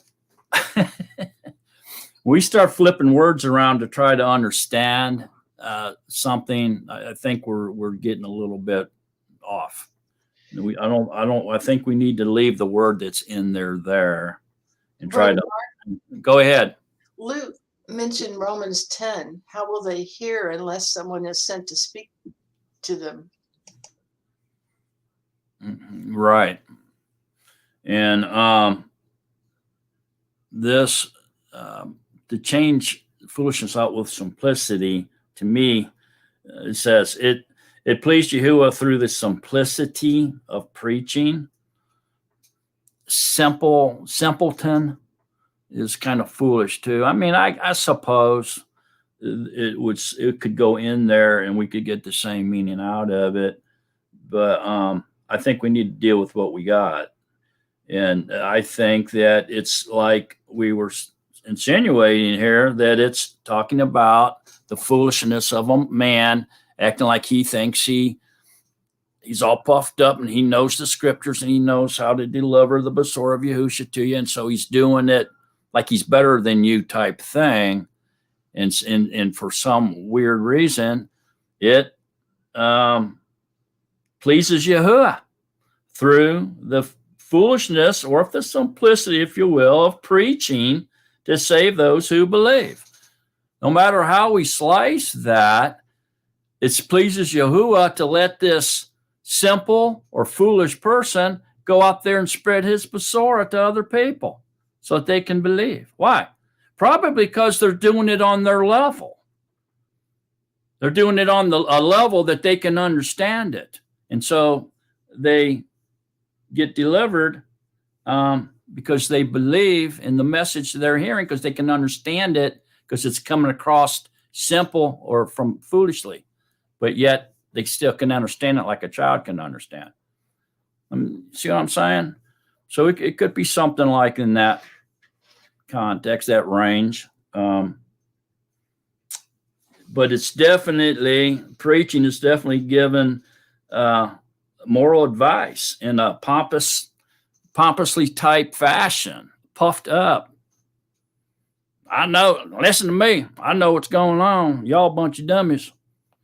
You know, isn't that what that means? So it's a very interesting verse, isn't it? It's just kind of odd. Gibson girl here, Rebecca, she's thinking the same as Brick. She thinks foolishness could be simplicity. I don't think it changes either way. Does it change the message behind that verse? Do you? I don't think it changes it much from a simpleton to a foolish person. It's close, man. It's in that same ballpark anyway. Anybody else got any thoughts on that one before we move on? I just wanted to point it out because it's kind of weird. Okay, Bruce, you're back on stage, brother. Okay. And since Yahudim, I'm back at verse 22. And since Yahudim ask a sign and Greeks seek wisdom, yet we proclaim Mashiach state, to the Yahudim a stumbling block, and to the Greeks foolishness. But to those who are called, both Yahudim and Greeks, Mashiach, the power of Yahuwah and the wisdom of Yahuwah. For the foolishness of Yahuwah is wiser than men, and the weakness of Yahuwah is stronger than men. For look at your calling, brothers, that there were not many wise according to the flesh, not many mighty, not many noble, but Yahuwah has chosen the foolish things of the world to put to shame the wise, and Yahuwah has chosen the weak of the world to put to shame the strong. And Yahuwah has chosen the lukewarm of the world. Lowborn. Huh? What was that? Lowborn. Lowborn. Okay. Lowborn. Thank you.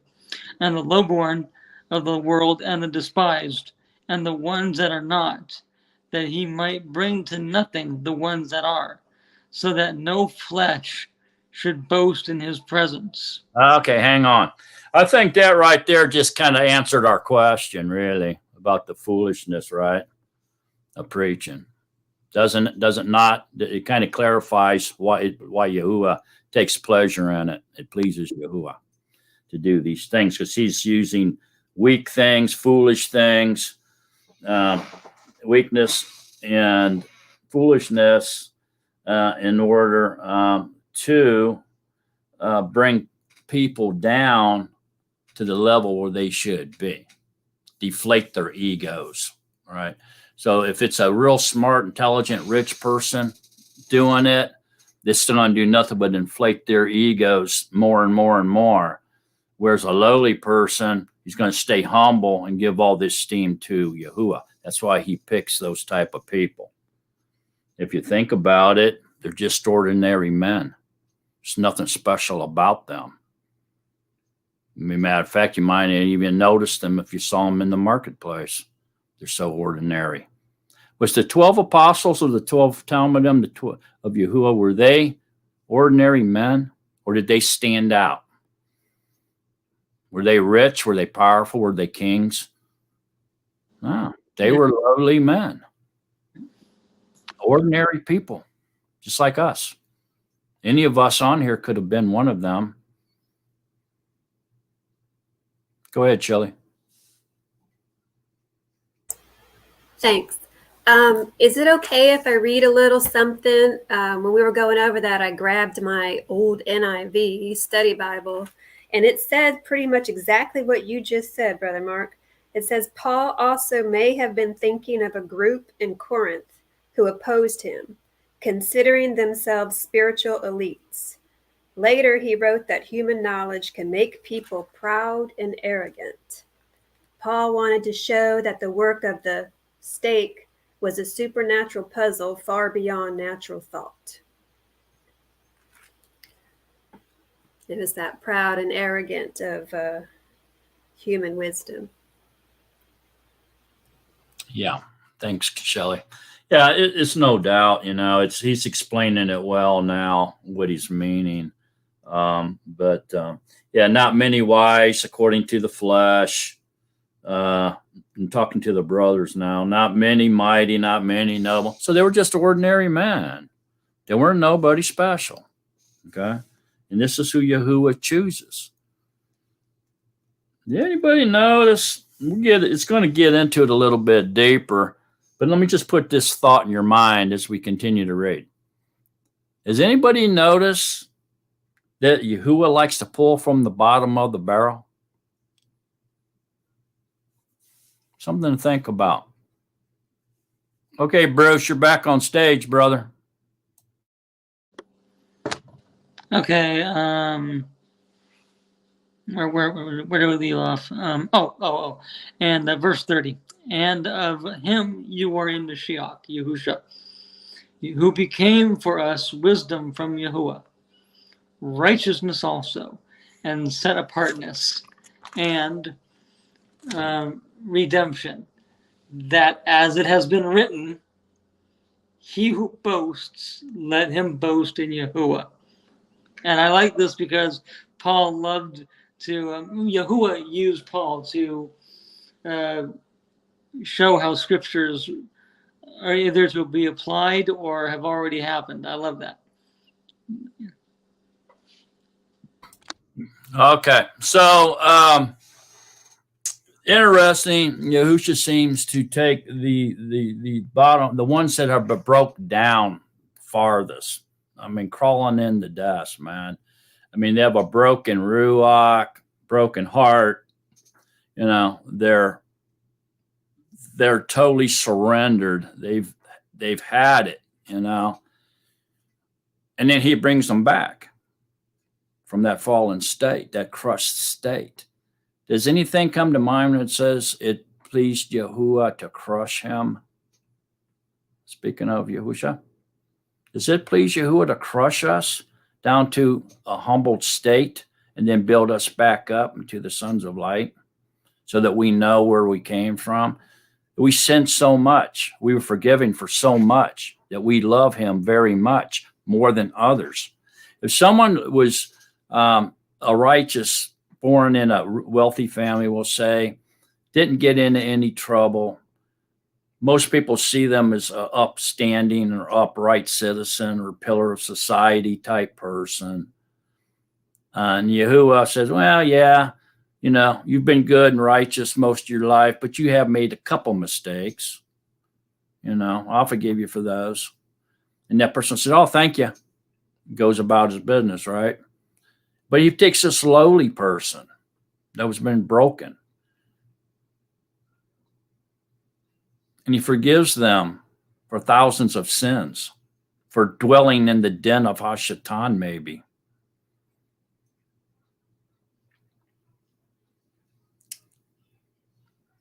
Who loves him the most?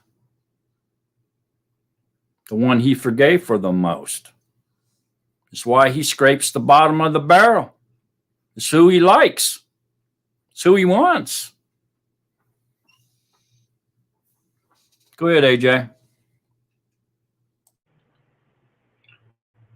That's where he found me, at the bottom of the barrel. I was broken. He broke me up, broke my neck, my back. And I said, Father, what happened? He said, well, I'm getting after you.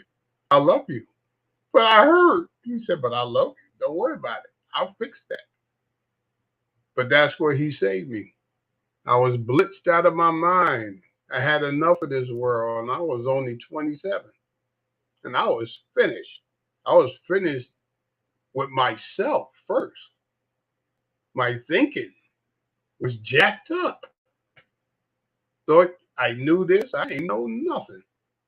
I could safely say amongst my brothers here, I had the brain of a cockroach. And they're smarter than humans. And he saved me.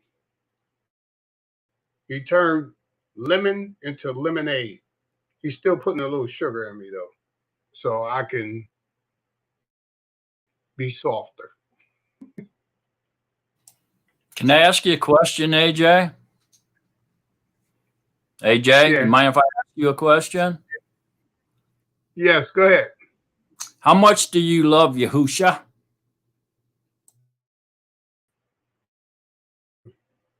I can't even count the stars in the heavens. That's how much I love him. And I think maybe more than that.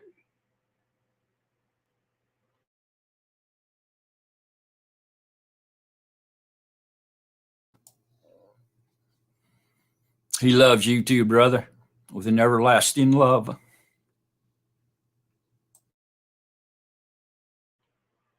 He saved me from death. I had a stroke. I went through cancer. Each time he brought me back. I had my brother and sister, Lou and Phyllis, when she was going through something. I called her and told her what was happening to me, and she told me, go have the surgery, my brother. My brain was trying to think of some human way to save myself. But I thank you, Sister Phyllis, for your input, because I really did listen to you.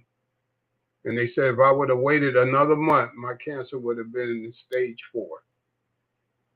And when I had the surgery, I did not have to have chemo because they got it all just in time. And the doctor looked into my body.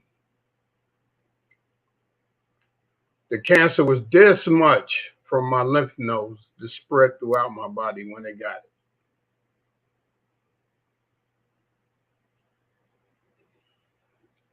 That's why I love you so much, Brother Lou and Sister Phyllis. I'm listening to you, and my sister-in-law, Diane. I love all of you. But at that time in my life, all 3 of you came through for me, and I love you. Brother AJ, we love you too, but you know that was Yahusha speaking through us.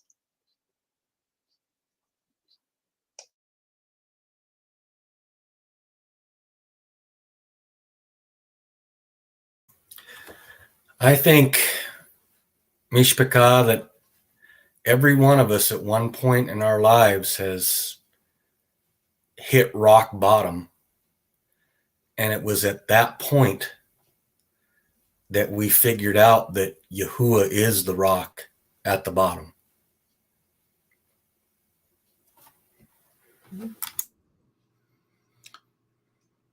Oh, goodness, Ted, that was so hard hitting.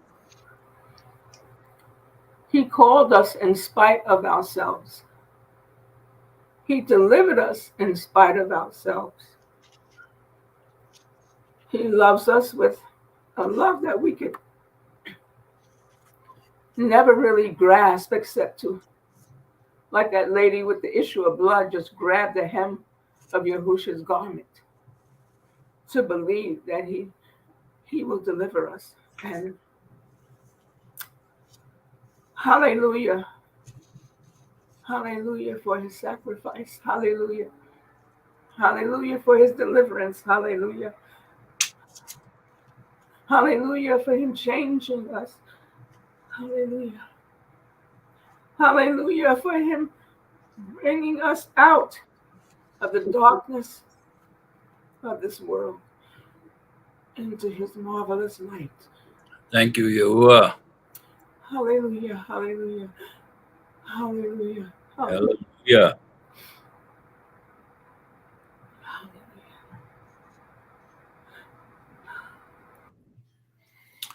All righty.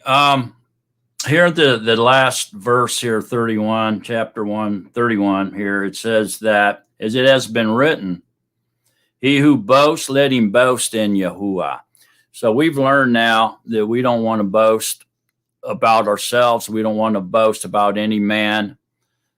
We only want to boast about Yahuwah. And it tells us to, he who boasts, let him boast about Yahuwah. Okay, so let's take a look over here, keeping that in mind, to Jeremiah 9. Everybody go to Jeremiah 9, verse 23. Anybody want to read that for us? How about you, Tad? Gotcha. 9:23. Go ahead. Says, thus said Yahuwah, let not the wise boast in his wisdom, let not the mighty boast in his might, nor let the rich boast in his riches, but let him who boasts boast of this, that he understands and knows me, that I am Yahuwah, doing kindness, right ruling, and righteousness in the Eretz. For in these I delight, declares Yahuwah. So there you go. He just taught us what we should be boasting about. We boast about Yahuwah. We boast that he understands and knows us, particularly me. Okay. Referring to yourself. Everybody say me. Okay. He understands you. We're going to boast about it. But let him who boasts boast of this, that he understands and knows me. So boast about it. If Yahuwah understands and knows you, you should boast about that. That I am Yahuwah. Boast that he's Yahuwah. He's our creator. His name is Yahuwah. He's doing kindness. Boast he does kindness. He's kind. And he gets right rulings. Boast about his right rulings and his righteousness in the entire earth. Boast about that. For in these I delight to do those things. He delights in those things. So boast about them, declares Yahuwah. It kind of sums that whole thing up, doesn't it? That we were just talking about. Right? Does not that open a lot of different doors and turn on a lot of different lights for us concerning 1 Corinthians chapter 1? Yeah, it does. It's powerful, man. There's a definite correlation and connection there. It's boast about Yahuwah, not about ourselves, not about other people. Okay? And if you don't know how to boast about Yahuwah, go to Jeremiah 9. And he tells you how to do it. All right, let's see what time is it. Yeah, we got time to hit 2. It's a short one. Who wants to read 2? And I think we're going to wrap it up for the day after that. We spent a lot of time on chapter 1. Chapter 2, anyone? Tad, go for it. All right, starting in chapter 2. And when I came to you, brothers, I did not come with excellence of speech or wisdom, proclaiming to you the witness of Yahuwah. For I resolved not to know anything among you except Yahusha Mashiach and him staked. And I was with you in weakness and in fear and in much trembling. And my word and my preaching were not with persuasive words of man's wisdom, but in demonstration of the Ruach and of power. Okay. In order that right there, Ted. We seeing that connection to the wisdom of words? See it? So he says, my words and my preaching, okay, the foolish preaching we're talking about, were not with persuasive words of man's wisdom.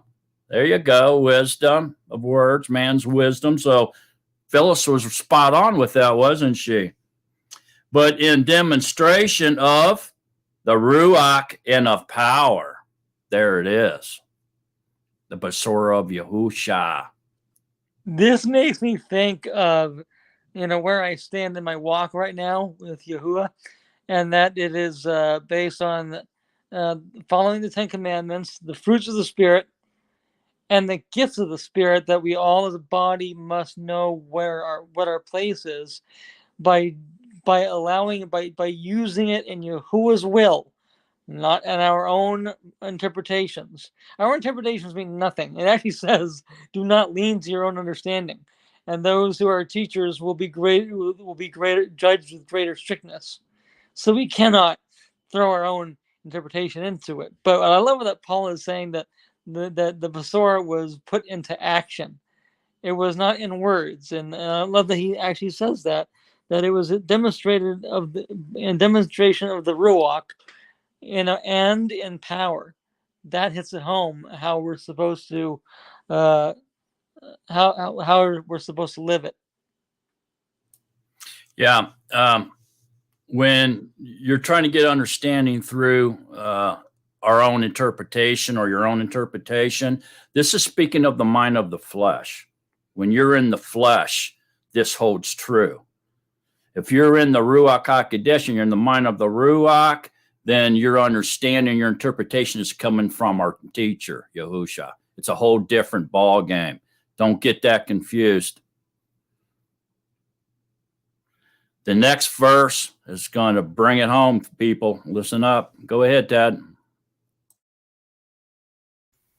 Continuing in verse 5, in order that your belief should not be in the wisdom of men, but in the power of Yahuwah. Yet we speak wisdom among those who are perfect, and not the wisdom of this age, nor of the rulers of this age that are being brought to nothing. But we speak the wisdom of Yahuwah, which was hidden in a secret, and which Yahuwah established before the ages for our esteem, which no one of the rulers of this age knew. For if they had known, they would not have staked the master of esteem. But as it has been written, eye has not seen, and ear has not heard, nor have entered into the heart of man what Yahuwah has prepared for those who love him. But Yahuwah has revealed them to us through his Ruach. For the Ruach searches all things, even the depths of Yahuwah. For who among men knows the thoughts of a man except the Ruach of the man that is in him? So also the thoughts of Yahuwah no one has known except the Ruach of Yahuwah. And we have received not the Ruach of the world, but the Ruach that is from Yahuwah, in order to know what Yahuwah has favorably given us, which we also speak, not in words which man's wisdom teaches, but which the Ruach HaKodesh teaches, comparing Ruach-like things with Ruach-like things.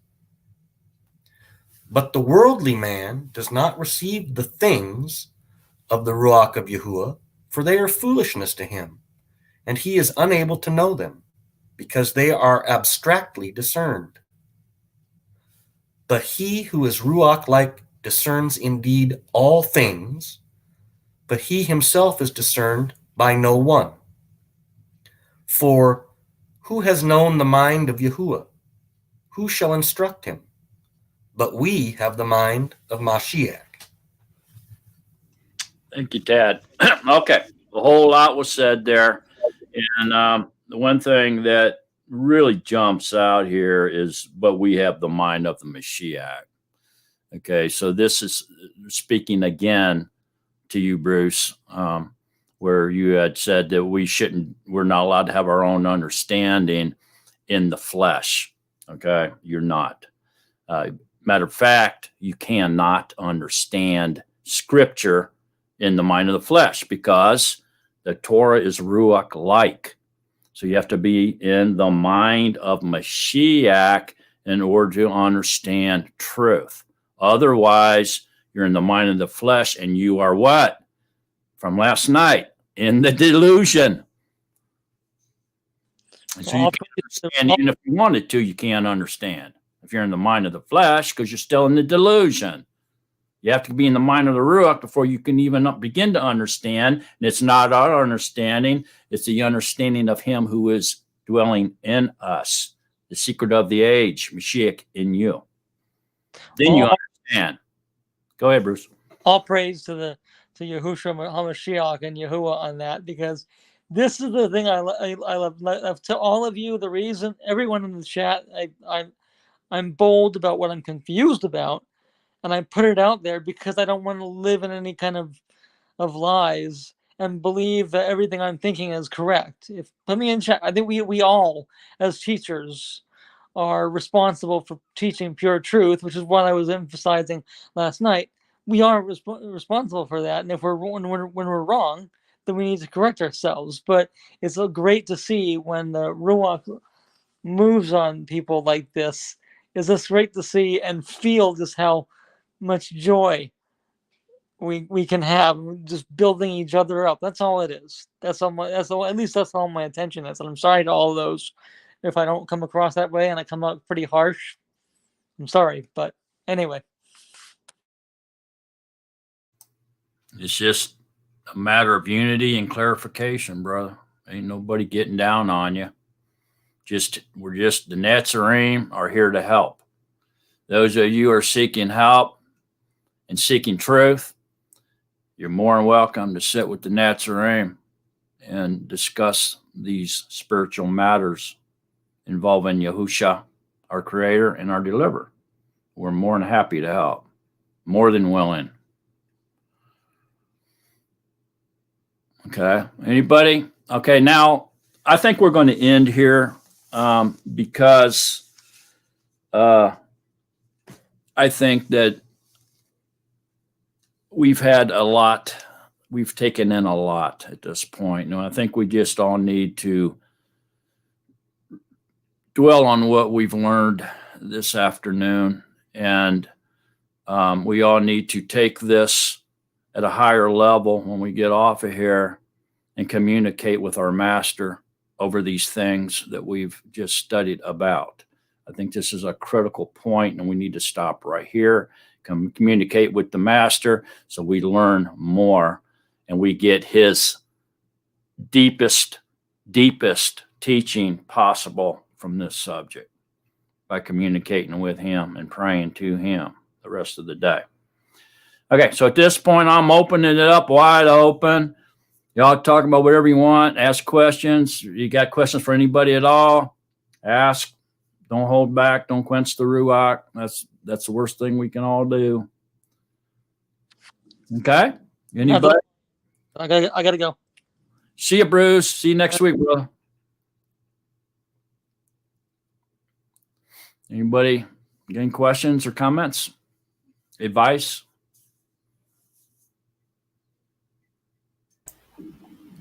Oh, Go ahead, Shelley. I was just going to do some business, but you go ahead. you know what, Phyllis? Before you go, I wanted to correct myself earlier. What you said in the beginning when you said hi to me, it wasn't nice. It was loving. And so I appreciate that. Oh, well, thank you, Shelley. I wasn't leaving. I was just going to point out that somebody in the public chat said, how can we become a part of this?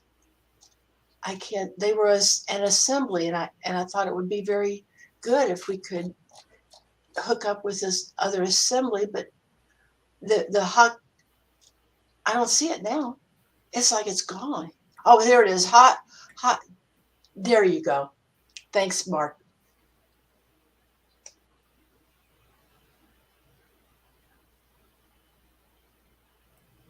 Go ahead, Phyllis, elaborate a little bit on that question for that person. Go ahead. Okay. Derek, Natsarim Israel Assembly. You can, whenever we do this, Mark always puts a link out there that you can click on. But if you want to be a part of our assembly and talk to us and join with us, we're natsarimlife.com. It's all one word, natsarimlife.com, and you can join our group.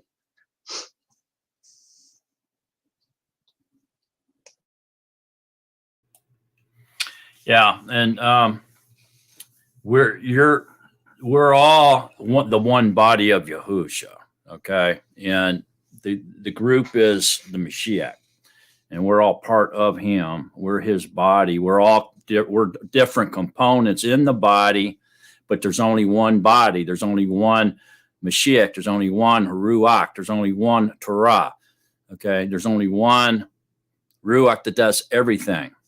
There's one Yahuwah. There's only one name you can be delivered by. And so we're in a relationship, a marriage relationship, which we call the everlasting covenant. And we're all in that together and married to Yahuwah. We're his bride. We're his elect. We're Yisrael. We're the Natsarim. Okay. If you want to join us and praise and worship Yahusha and observe Yahusha's commands and obey him as we do, well, you don't have to ask our permission because you're being invited by the Ruach HaKodesh, which is Yahusha's indwelling spirit, Mashiach, in you. Okay? So the door's wide open for you. You don't have to be invited to anything. You're just as invited and well received here as any of us are. Okay. So that being said, we do this every Shabbat at noontime. You're more than welcome to be here. More than welcome to come in the StreamYard. We have a Natsarim live broadcast every 6th day at 8 o'clock Eastern Standard Time. Everything's always based on Eastern Standard Time that we do. And so we had that last night. It's recorded. You can go on the same channel and watch last night's live broadcast with the Natsarim. We also have Lou White, gentleman down at the very bottom right, as you're looking at your screen, who has 2 or 3. Sometimes he'll go wild and do 4 or 5, but he'll have a couple mini videos, training videos, if you will, on his channel, which is simply Lou White on YouTube. And you can go in there and watch Lou every couple days a week. And his videos are real short, usually 10, 15 minutes, but they're power packed. He covers a tremendous amount of scripture within that short time frame. So it's short enough where you can watch it at noon on your lunch break at work or whatever, and catch him at least once a week, but usually 2 or 3 times. Lou White YouTube channel. And there's natsarimlife.com, which is a private affair where you have to join into the membership. It's a small membership. There's also a Lou White live show that's free to the public. And I'm not sure what days you do that on, Lou. Maybe you can talk a little bit more about it. Go ahead, Phyllis. the fourth day. Okay, Lou White live. I'll let Lou tell you. Okay, Lou White live on the fourth day. I can't remember the time. We'll let Lou talk about that. Clear him up. So there's different things that you can attend to keep yourself refreshed. I should say it that way. Lou White, would you like to elaborate more, sir? The Lou White Live is on natsarimlife.com, and it's on the fourth day of the week. They call that one in the pagan calendar, the one that starts with a W. Anyway, we just have a little half-hour show there, and we read Fossilized Customs, a book that I wrote back in 1998 or something. 1997 was the first edition, and that was it's in its 12th edition now, and we're just going through it, maybe a page or two at a time. But the neat thing about that is, if you wanted to get into the show, like you can get into this show anytime. I see that book up there. Anyway, it's not about me. It's about Yahusha. It's all about Yahusha. And if you want to get into the other videos on Natsarim Life, you can join and be in the videos. But Mark's made this available right now on YouTube. And this is wonderful. I'm so glad that he didn't stick with the other program, because it locks out the whole world. See, this is open to the whole world. You can come onto this show and leave messages or comments, or even get in the videos, no matter where you are. You could be on the space station, if it really exists.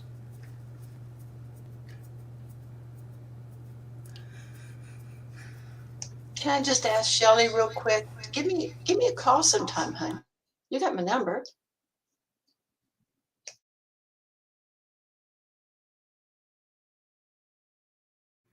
Yeah, go ahead, AJ.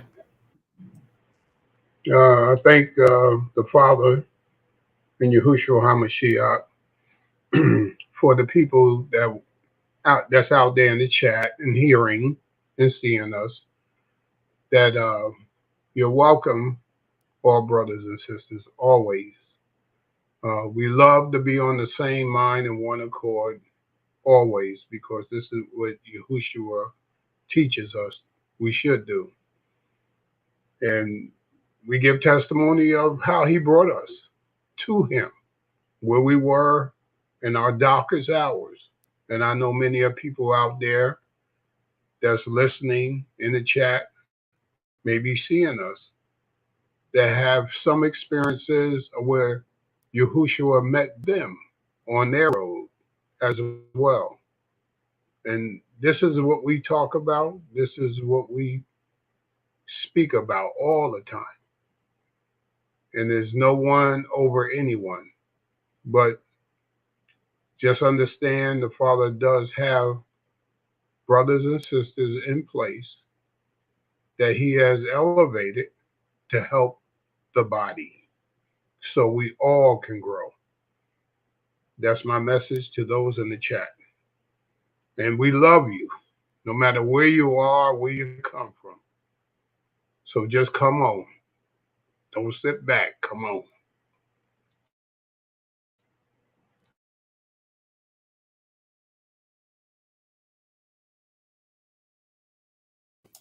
Any more thoughts or comments or suggestions or questions?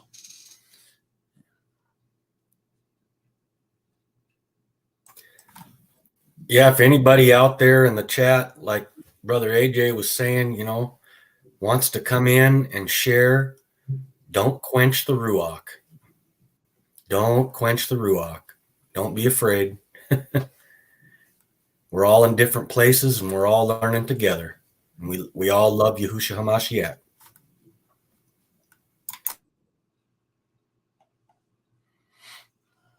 Absolutely. Anybody else? Y'all enjoying Tabernacles?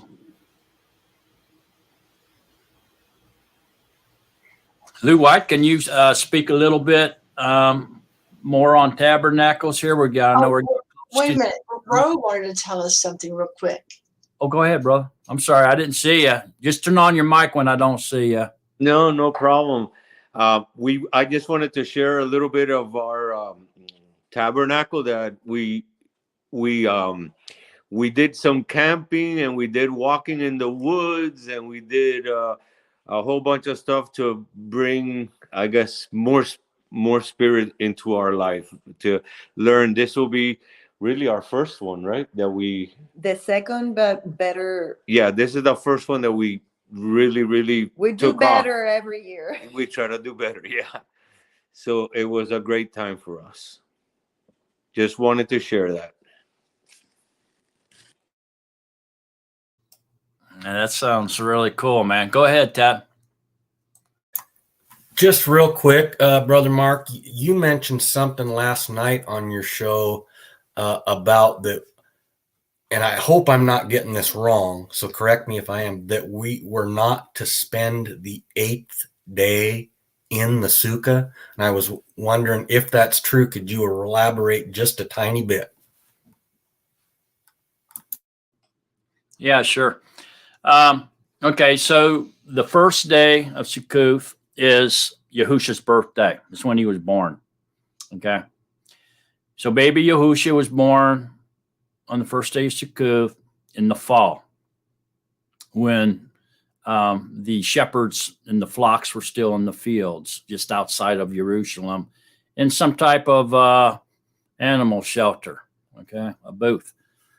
And so that represents the beginning of Sukkot, which is his birthday. So it goes through 7 days that we stay in our booths, and we eat in our booths and so forth and so on. Okay. So when they put the leaves up on top of the booth, you lay there and you look at the leaves and the stars through the leaves and whatnot. Each day that passes, the leaves start to wither. Okay. And they die more every day until at the end, by the 7th day, they're usually pretty well withered and dried out, no count, right? Okay, so this is representation of our fleshly tent. It's what happens through our 70 years of life. Okay, so we go through our life. Through each decade, we get older and older and older, and we get to 70, we're looking pretty old, right?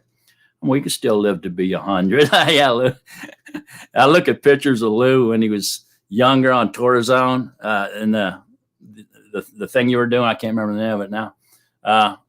The college deal you were doing, man, you look so much younger, and you're a little bit heavier and stuff. And it's almost like 2 different people now. But anyways, I shouldn't be talking because I look the same way, right?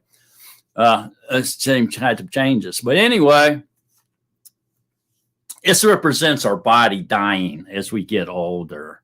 Okay. All right. So then the 8th day comes, and guess what? We get a new body. We get an immortal body now. And so we're putting off the flesh. It symbolizes putting off our fleshly bodies, old, decrepit, getting ready to die bodies. Okay. That's when we're staying in them tents and we're looking up through those leaves and everything. Okay. Your tent, whatever you're in. And this is representing that, our life, our lifetime. See? So then on the 8th day comes, it's the last great day. It's basically the end of the age, the last great day. There's nothing after that, right? As far as the redemption goes, the redemption plan of Yahuwah. And so we get to the 8th day, which is a Yom Shabbat. We treat it as a normal Shabbat. And all of a sudden, this 8th day is what? Lo and behold, it's the day Yahusha was circumcised as a baby. He was born on the first day. He was under strict Torah ordinance to be circumcised, every male child, on the 8th day. So it's symbolic that we put off the flesh. Instead of a little piece of the flesh, like baby Yahusha did in his circumcision, it's a symbol that we put off all of our flesh. Our entire fleshly body is no longer needed because we're getting our immortal body now. Okay. And so now we have a brand new body and it's immortal. So what does that mean? that means that we're born again. And we have an immortal body that lasts forever. We don't need the fleshly body anymore. So that's why we don't stay in our tents. It's a celebration of immortality, what's coming, of our expectation, of our anticipation for the gift of our immortal bodies. So that's why we don't stay in the tents. We're celebrating immortality. Why you want to get back in your fleshly tent again? You don't. Stay out of them. Getting a new one. Go ahead, Phyllis. Last night you were talking about this, and it made me think, and I don't know, I was so tired. I don't know if you drew this conclusion or if I drew it in my head, but it was almost like when we get ready to leave this earth to join him. It's almost a symbol of that, isn't it?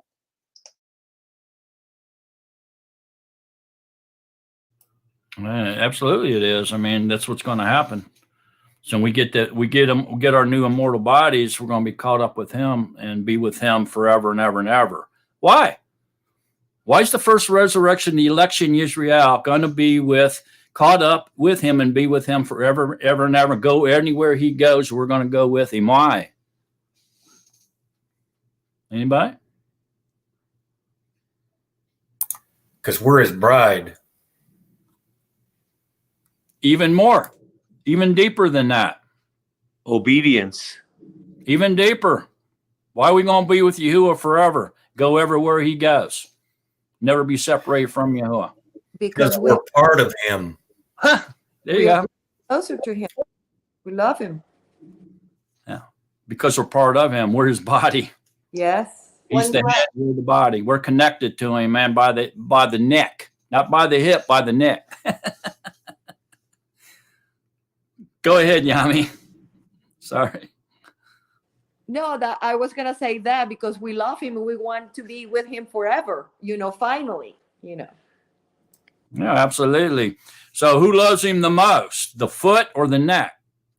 The neck's connected to him. It must be what the people that make up the neck of the body. It's connected to the head, so they ride up with him, right? Connected to him. The foot's way down there. Who loves him the most? Who's the most important? Anybody? All of them. All of them is important. Need the feet to walk. Yeah. Matter of fact, the first will be last and the last will be first, huh? So if you end up being the anus, don't worry about it, man. You're going to be the first anyhow. Go ahead, AJ. No, I was just saying hallelujah. I'll be, because of the hands, help that everything else. Maybe one of the hands. The hand of Yahusha. A lot of people like to think they're the brain, but you can't be because Yahusha's the head. So everything from the neck up is Yahusha. So we can't be any of them. We got to be some other body part. Everything I about wouldn't that? even care if I was the part you just said, Mark, as long as I'm there. That's right. I'll be the doormat. Y'all can walk right across me and wipe your feet off on my back as you enter into the new city. I'll be good. As long as we are some part of the one who saved our life, I don't care where he put me. As long as I'm there with him, don't care. I ain't even looking for a spot. I feel so I'm not even worried. I just want to stay in the garden for a while because there's so much to learn in the garden. We wouldn't believe. Just like you had mentioned the DNA strand, before I had the stroke, I was taking forensic science classes at the college down here. And I was almost finished getting a second degree when I had the stroke, and I was doing good. Two of the classes was forensics and DNA. The other one was autopsies because we had to learn how they find what happened to a particular person.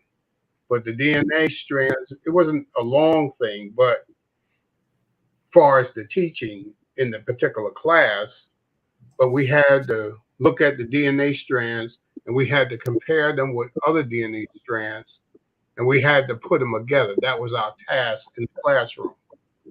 We had to know and look at the numbers, how they go intricately together. So I really understood what you were saying when you was talking about the DNA strand when I was taking that class. It was very exciting class. I wish I would have went through the whole thing. But I ended up with something like 90 something credits, and I would like to go back and finish it, but that's for young people now. I can't get down there and look for DNA and stuff because they're not going to have nobody to help me get up. So I had to cut that loose.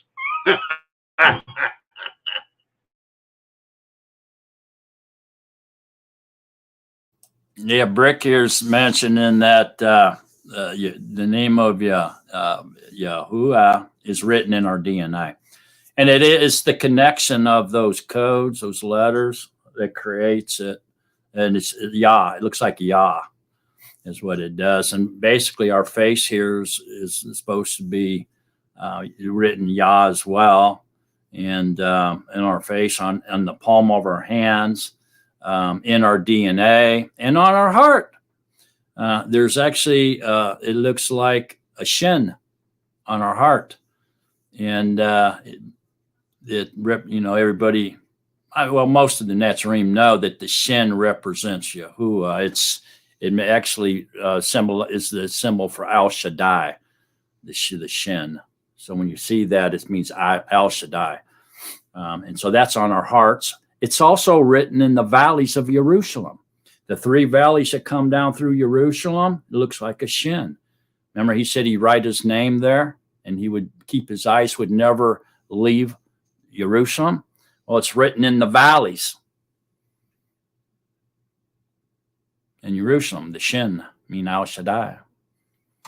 All kinds of stuff. It goes a lot deeper. Go ahead, Ted.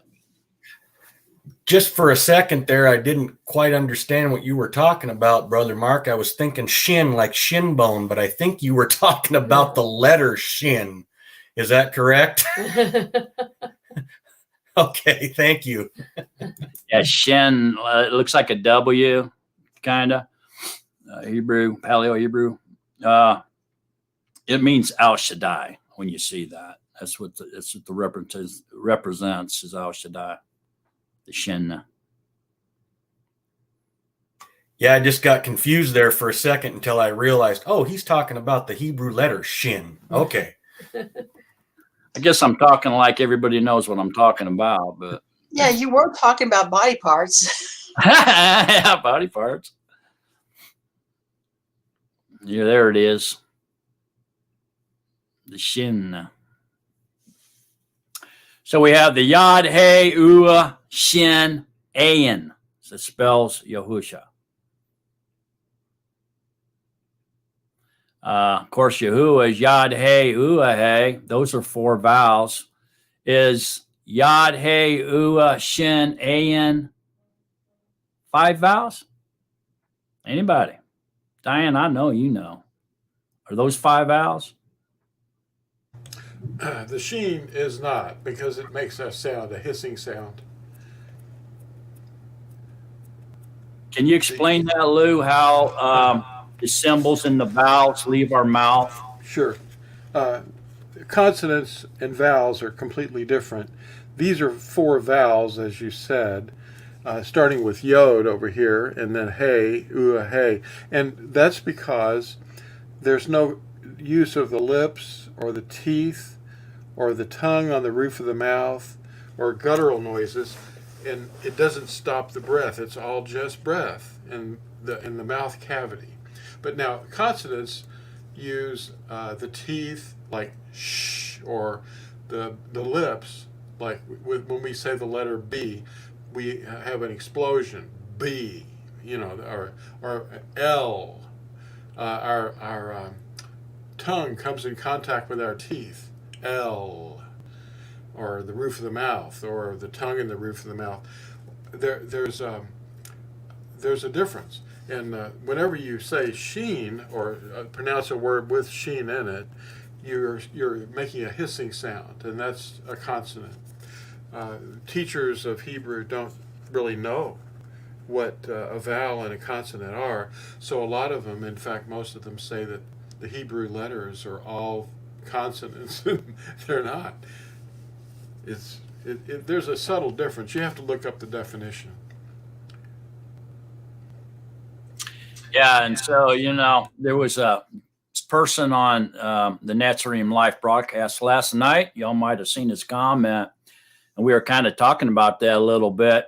And he said, put on the comment that the reason that Yahuwah's name is vowels, all vowels, because you don't have to use the tongue to pronounce them, so that a person that has their tongue cut out can still call on the name of Yahuwah. And so I read that, and I'm there to practice. I'm going, I'm saying, yeah, he's right, man. You don't have to use the tongue to say the name. So even if a person's tongue's cut out, they can still say the name, Yahuwah. I thought that was kind of cool that he put that in the comment. I don't know if did any of you see that comment? I was sitting there doing that to myself, yeah, he's right. All you got to do is move your jaw a little bit, and you can say. They used to cut people's tongues out a lot back in the day, Yeah, they did that for, I can't remember. It's been a long time, but there was some kind of punishment involved getting their tongue cut out. I can't remember what it was now. They just wash it out with soap now. Right. Yeah, we're much milder. We're a more loving nation in the world now, right? I don't think so. There's pretty a lot of evil here. At least we don't cut people's tongues out. At least here we don't. I mean, overseas they still might. AJ, go ahead, man. Yeah, at one point I think they were cutting people's tongue out if they even spoke like they had a little bit of knowledge against the dominant religions of that day. They thought, well, from what I learned through some history, they called them witches, which some were. They didn't practice witchcraft, but they just spoke a little knowledge, and they said they dragged them off because they were drawing people, and the religious leaders cut their tongue out so they couldn't speak anymore. That's all I know about that. Could be some other reasons that we know of. When they told Paul not to speak of this again, I'm glad they didn't cut his tongue out. No, I think the Ruach wouldn't allow him.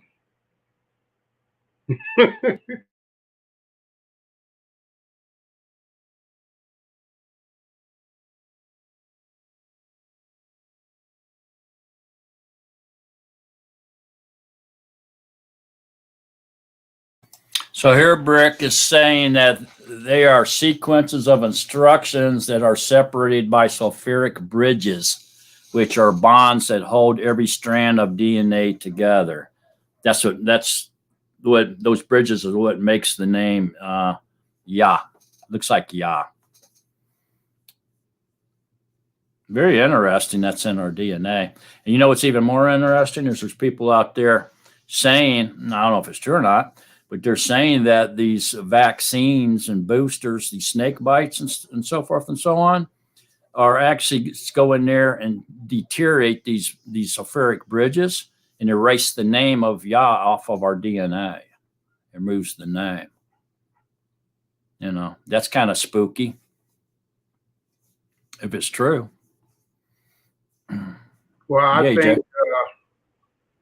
think man try a lot of different things, but Yah could speak that DNA back into that person.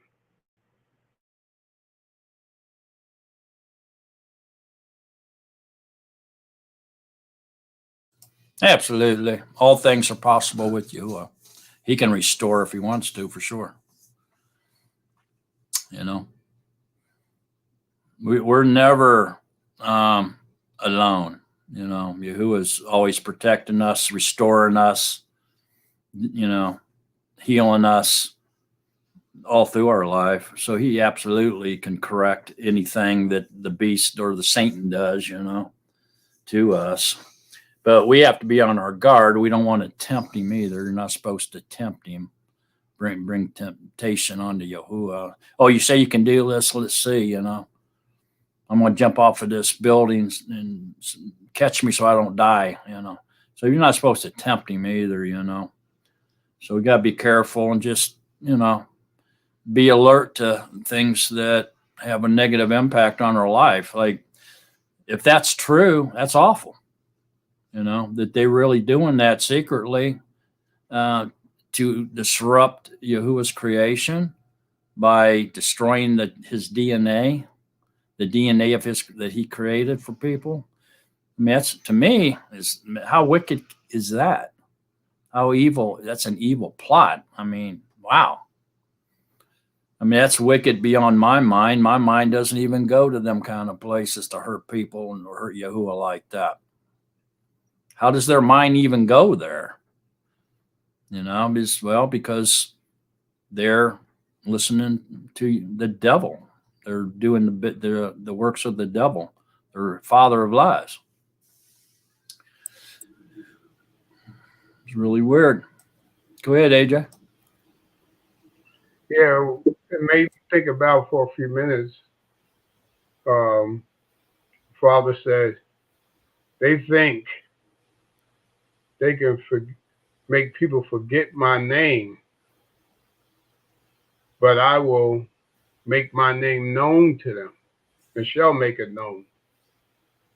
Man come up with all kinds of ways want to take away Yah's name. That's why I had mentioned before, even if they trying to do that through the DNA strand, they can't do it. Because Yah can speak that DNA back into that person. He's the one that put it there. They find in all kinds of ways, just like his word, trying to get rid of it, distort it, take it out, put this in. But they can't do what the Father has set in motion. They can't do anything. This is what I'm learning every day. Man cannot do a thing. In their little minds, they think they can, but they're not doing nothing but wasting time. That's all.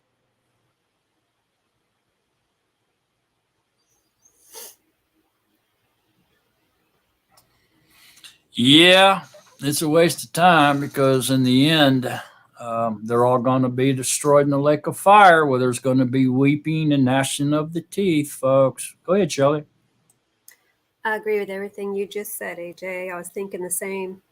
And along with that, as far as any of the beast intentions, I think of when our Elohim laughed at their intentions.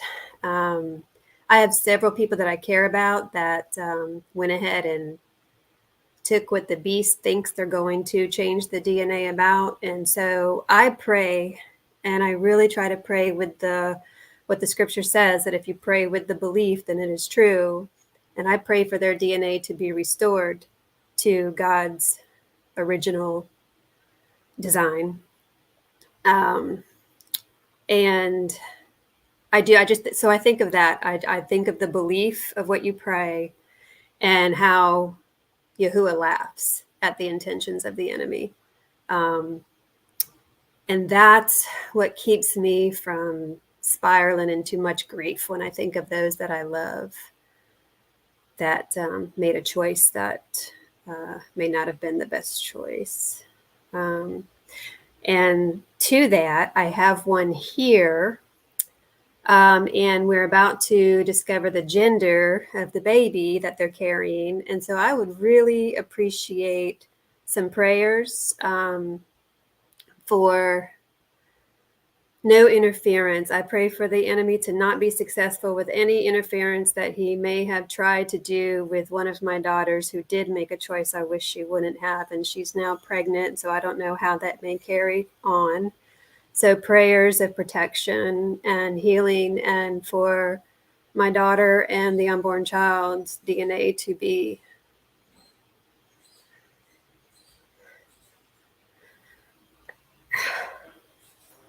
as Yahuwah would want it to be.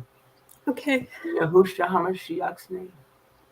Shelley, what I don't know why. I know it's not the same situation, but when you were speaking, Yahusha was telling me about the woman that grabbed the fringe of his robe, and it was her belief. I reach out as if I'm grabbing it sometimes when I'm praying. So thank you for that. So thank you, everybody. Kelly. He hears you, and he loves you, and he knows what your heart's desires is for your family, for your daughter. By your belief, because he said he will save your whole household. I have two brothers that was walking opposite, my younger brothers. When I sent off for the books from Lou, I said 1, 2, the next one under me, and the youngest one. And they both has the fossilized customs. It's up to them now. My job is done in sending them the book because they were asking after all these years, and they called me. That's why I tried to stay in a humble state as much as possible. When family or people don't treat you like you would want them to treat you, I do that because I know the things that the Father brought into my life, his spirit for one thing, his understanding, and I have to be in a place where I can be ready and available when he called them out so they have someone to talk to. I just don't shut things off. I just let things go for them because they're in a state where they're not ready yet. But now I'm hoping they're ready. And that's why I gave them what I gave them. Truth. Pure truth. The same thing with your daughter because of your heart to the Messiah. And I pray along with you and I feel your desire for your daughter and the baby. That he will bless them and it will work out and he will snatch them out of the jaws of death. In Yahushua HaMashiach's name, I pray.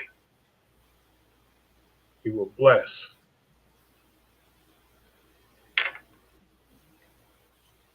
Thank you. Amen. Indeed, Peggy. If I may just say goodbye to everybody now. Thank you so very much. I'm so grateful that Yahuwah led me to you guys. And I know my wording is not quite right yet. And thank you for your patience with me. And Phyllis, I'm going to be calling you because I have so many questions. Okay, thank you. Anytime, my sister, anytime. We're all trying to get it right, but it comes with time and growth. I learned that from Brother Lou. Everything comes with time and growth. And you'll be fine. Don't worry about anything. Put your cares on him. Yahushua. That's where it belongs.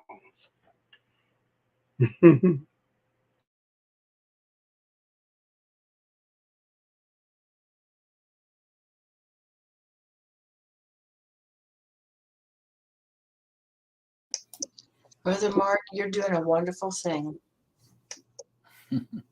All esteem to Yahusha. Yahusha, our creator, our deliverer, our master, our Elohim, our everything, our high priest, our kinsman. Yahusha is our everything. Without him, we can do nothing.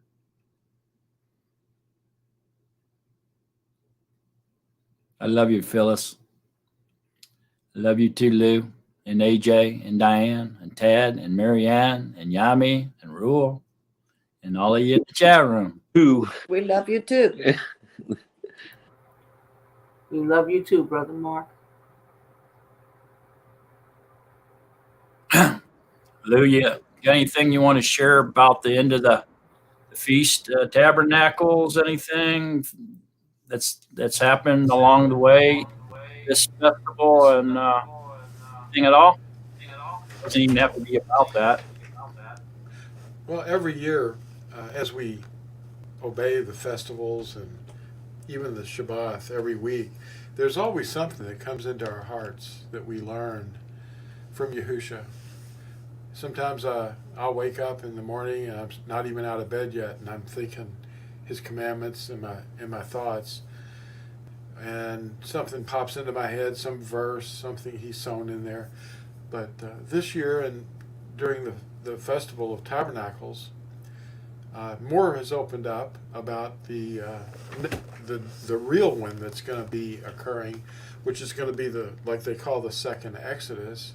That's going to make the first Exodus like nothing, and people are going to not even think of it anymore. They're going to be thinking of this magnificent thing that's going to happen. It's like the birth of all those that were begotten, and these vessels that the tabernacles represent will be shed, and we will become like light. And we don't know what we'll be like, but we know we'll be like Him. That much is given. And eye has not seen nor ear heard the things that He's prepared for those that love Him. And love doesn't come without obedience. His wife dearly loves Him. It doesn't do anything shameful or to shame His name. And Tabernacles is like the culmination of all the redemptive festivals all together. And it starts with Passover, and then it goes all the way through to His resurrection on Bikurim, or first fruits. And unleavened bread is the unleavening of our minds from men's teachings. So we shed all that, and we clear the field for Shabuoth, the giving of the Torah. And He teaches us His Torah. And then the last three festivals, Yom Teruah, the raising of the dead that are in Mashiach, that'll be walking around for 10 days when the reality comes. And then Yom Kafar, when those who are yet alive are changed in the twinkling of an eye. And then Tabernacles is when we come into, He snatches us and we go into the New Jerusalem, which is His barn. That's what the parable represents. His barn is where the bride goes into His house and will be with Him forever. But first, the weeds are actually burned in the midst of the wheat, but the wheat is not touched. And we're the wheat, the bride. Now, some of those that are burned will be in the second resurrection after the 1,000 years. So we can't give up on them. They may be our family members and neighbors and people that we love and that we work with. But His mercy endures forever. And some of those names will be in the scroll. They just won't be in the scroll of life. They'll be in. They won't be in the treasured possession. You know, the scroll of remembrance that's mentioned in Malachi. Malachi 3, verse 16, in that area, talks about a scroll of remembrance of those who are speaking to one another and talking about His name. They will be mine, He says, in the day that I show my treasured possession. A treasured possession is your wife. That's what it is. And we're His bride. We know it. That's the interesting thing. We know that we're His bride because we obey His commandments and we hold to the testimony of Yahusha. There's no other people on earth doing that. They have a form of piousness, but they deny its power because it doesn't really have power. It's weak. The weak and miserable principles of the earth, that's all they know. They're going to go celebrate Halloween in a few days. And they don't obey a Sabbath. They follow men's teachings, but we follow him. And we're going to have star drive. We're not going to be, flesh and blood is not going to inherit the kingdom or the reign of the heavens. We're not going to go out to the Andromeda Nebula in flesh. We'd starve. We'd freeze. There's no life. You're just going off into oblivion, the outer darkness. But when we receive our new bodies, wherever he sends us, it'll be his mind in us, taking us there. And he's got the speed of thought. We call it star drive. But yeah, we'll be like stars. We'll shine. And Daniel chapter 12 talks about us in that day. Daniel was asking him questions. He said,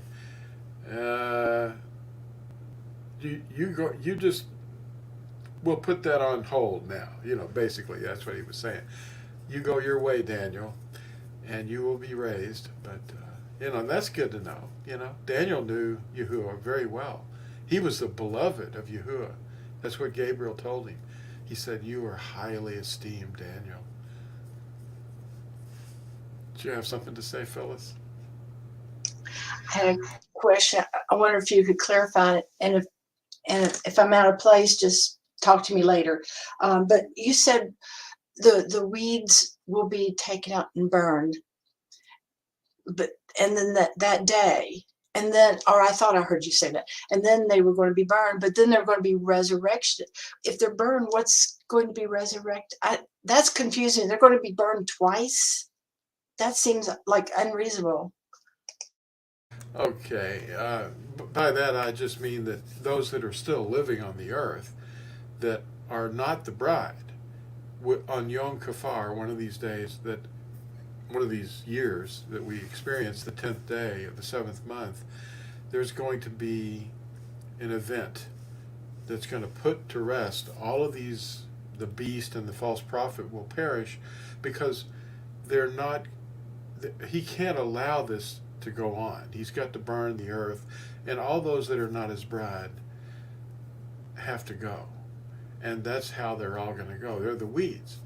Now, all the weeds may not be condemned, and I'm not saying that I know this. This is just my opinion, but someone has to get raised up that have died, and some of those will probably be the ones that died that are not the bride.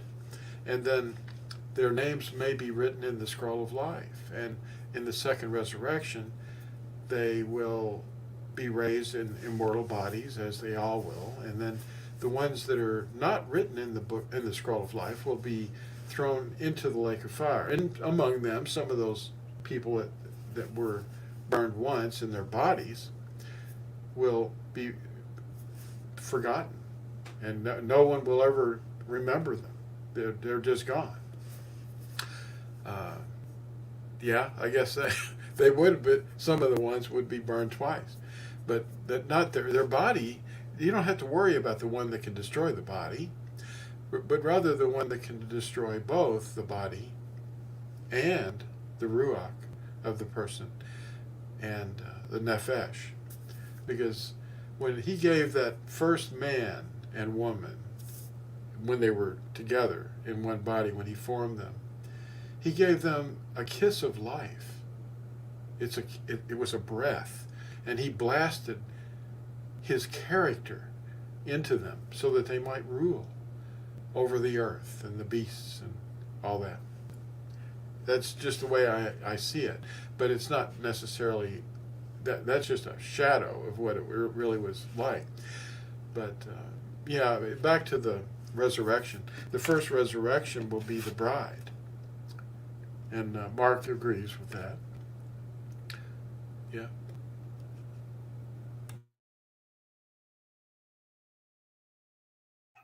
Thank you, Brother Lou. Yeah. The weird thing about that too is Psalms 1. And I'm still trying to wrap my mind around it. At one time, I thought I had it figured out, but I kind of forgot what I was thinking about, studying about. It was a while that came up to me. Hey, turn to Psalms 1, you guys. I'll show you something that's kind of give you something to think about.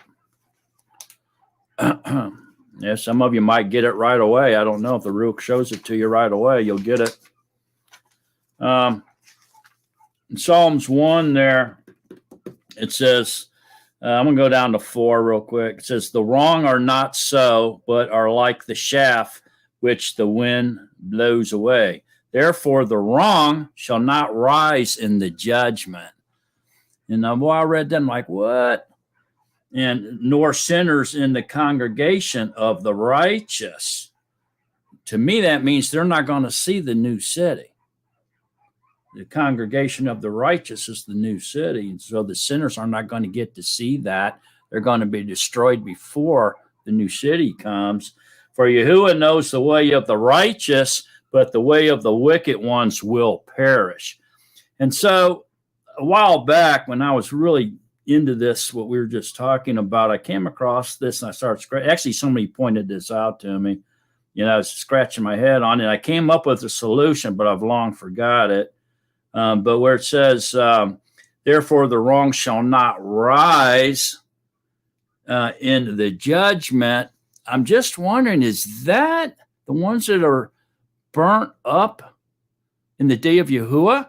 Because at that particular point in time, the resurrection of the bride is going to, those are going to be not burned up.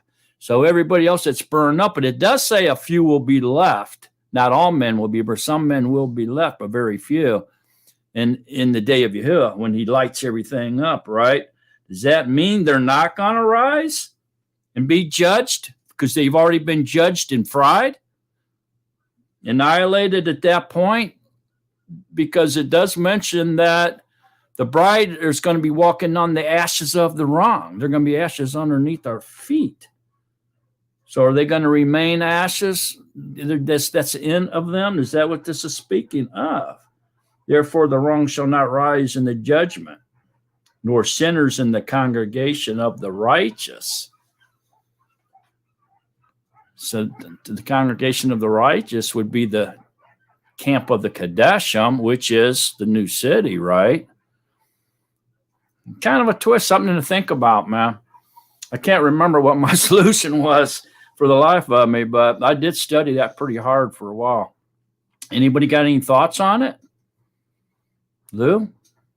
How's it? Go ahead, AJ. AJ, answer first. Go ahead, AJ. I was just thinking when you mentioned the congregation of the righteous, just like I think you was mentioned before, like you have spies that come into the camp that's settled, that's looking to do things, just like with set apart ones. We probably have at that time still infiltrators in there appearing to be set apart, but not. But Yahuwah knows them, and He's gonna get rid of them too. That's my thought on that. Lou, what you thinking about that, buddy? Well, yeah, the people that are alive at his coming, that are taken, like Psalm 91 describes it, 1,000 will fall at your side, and it will not come near your tent. That's your body. Again, Tabernacles points to that tent that we live in. It's a temporary dwelling. It's not permanent. This is not our home. And in that day, the people that are fried before our eyes, that will be the ashes that we'll be trampling on as the calves leave the stall. Well, they're only a small portion of the total number of people that have died. So, I don't know, the great white throne judgment is, I think, what you're referring to in the day of judgment, that Psalm 1 is referring to. That would be obvious that they won't rise in the day of the judgment, but I don't know if we're understanding that in the fleshly minds, but the spiritual mind gives some input into it. And I wouldn't discount at all what you were saying. I would think that would be, but their judgment probably wouldn't have occurred at the first coming, because there's a general judgment.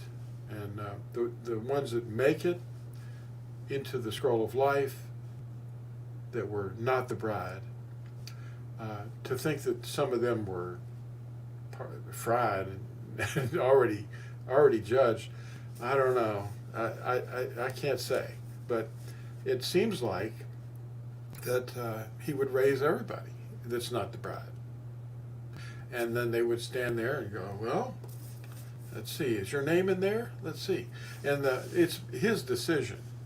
He chooses who makes it, who doesn't, and who knew what they knew when they, we don't know what we don't know. And that goes for this too. But it goes for the ones that never really heard. He has to be a righteous judge, and he's the only one that knows the heart of man. And when I say man, men and women, our thoughts. He knows our thoughts, and he knows that we're innocent if we don't know, and we have offended him. And a lot of people that have lived on this earth have never heard the Besorah, and they've died. They've just been deceived. And being deceived is not a reason to be destroyed, but to turn away from the truth. That's a different matter. When they hear the truth and they turn away from it, then a righteous judge would know in their in his righteous judgment. That's why he's the judge. That's why we can't judge.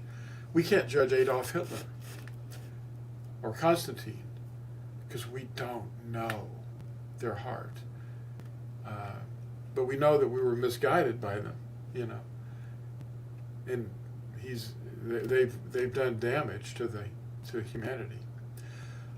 That doesn't mean that he can't forgive. And the one that's sinned the greatest loves the greatest. So I would think the greatest being that he's ever created, as far as we know, would be called the dragon now. And if he could forgive the dragon would love him very much. I don't know. It gives me chills to think on those levels. But we don't hate anybody. That's just it. We're creatures of love now, and that's the most important thing to know.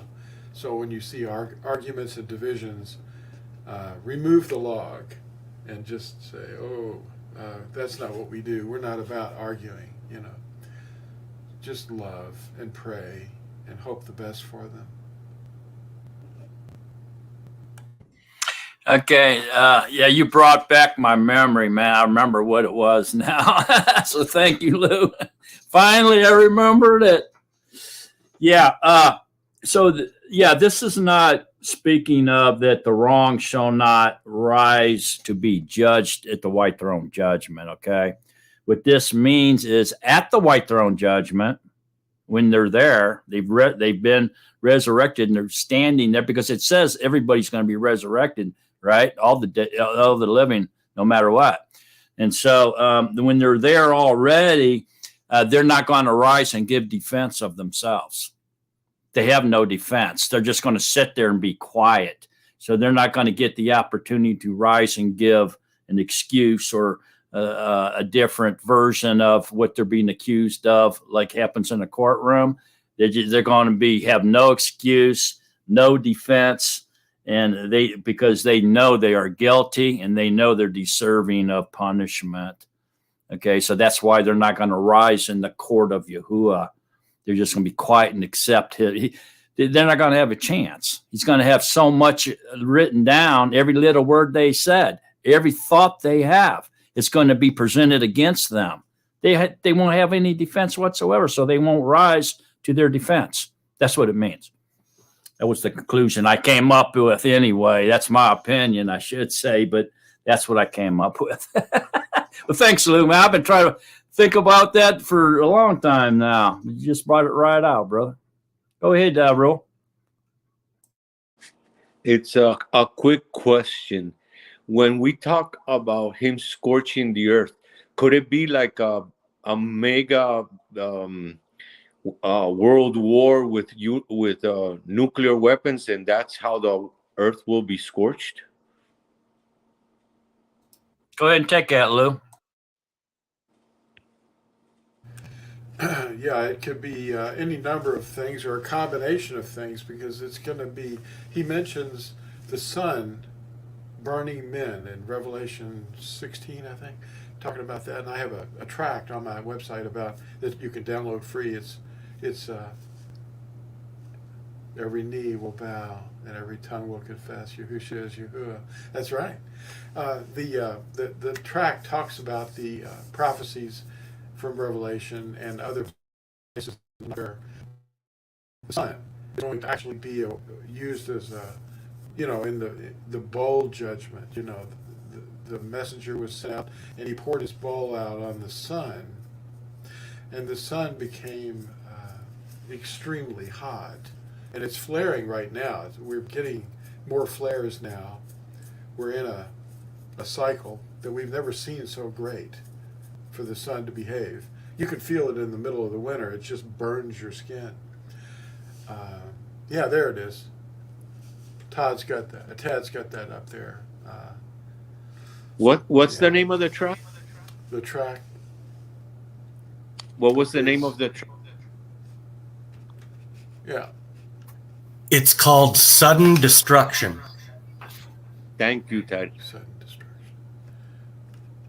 Yeah, thank you. I wrote the thing and I can't remember the name of it, but it has a lot of details in there. It's a little one sheet of paper, but it's 4 pages, Anyway, and then there's, the signs in Micah and you all, Joel. They have there's all kinds of places where it talks about burning and destruction and wars, and Yahusha in Matthew 24, and it's mentioned in Yashayahu or Isaiah chapter 24, and the book Reapers. Peter is quoted right in the opening part of the book that the earth is going to be burned, and it could be nuclear, it could be meteors, and it could be lava, and it probably will be all of the above: the sun, meteors, lava. The earth is going to be overturned, and Yashayahu explains it as being overturned because it was defiled under its inhabitants, because they broke the everlasting covenant. And that's something pretty, it's obvious. I don't know how the theologians of these seminaries, how they can possibly not notice that and match it up with Matthew 24 also. Those are very compelling physical situations, and it happens on a particular time when the reapers are released. And that's, of course, Yom Kippur. Those of us that have studied Scripture, we understand that there's a day, and Paul talked to the Areopagus in chapter 17 of Acts, saying that there's a day set where one man is going to judge all mankind. And we know the righteous judge is going to be Yahusha.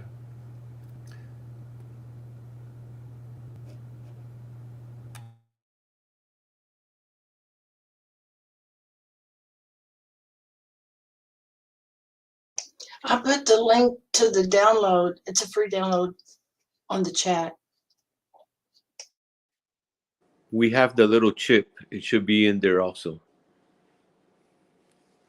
Thank you. Yeah, and Yami, Rule, 2 Peter 3:10 pretty much let you know that the sun's going to burn everything up. But the Yom of Yahuwah shall come as a thief in the night, in which the Shemayim shall pass away with a great noise, and the elements shall melt with intense heat, and the eretz and the works that are in it shall be burned up. Seeing all these are to be destroyed in this way, what kind of people ought you to be and set apart behavior and reference. Looking for the hastening, the coming of the Yom of Elohim, through which the Shemayim shall be destroyed, being set on fire, and the elements melt with intense heat. So I guess it doesn't really, pinpoint the sun doing it all, but I think we can probably safely assume that it is the sun. Does it mention the sun in Isaiah 24 doing the burning? I'm not sure. But the day of Yahuwah's darkness, and so it seems to incline towards like a supernova where the sun goes out and then reignites type deal, causes the earth to burn. Well, there's no doubt, though, there's going to be nuclear weapons going off. I mean, we got World War III to deal with, and we got Armageddon to deal with. Lou, is there a lot of difference between a nuclear explosion and a solar outburst? Solar flare is a pretty violent thing, and it can interfere with communications here on Earth if it's in our direction, and it has several times. However, there was a super flare, which is 10,000 times more powerful, that occurred back in August of this year, and it was headed in a direction opposite from Earth. It was on the other side of the sun, but our instruments here felt it. But if that thing hit us head on or even close, the atmosphere of the Earth would be mostly blown away. It would overwhelm the magnetosphere that's protecting us from things. That's what the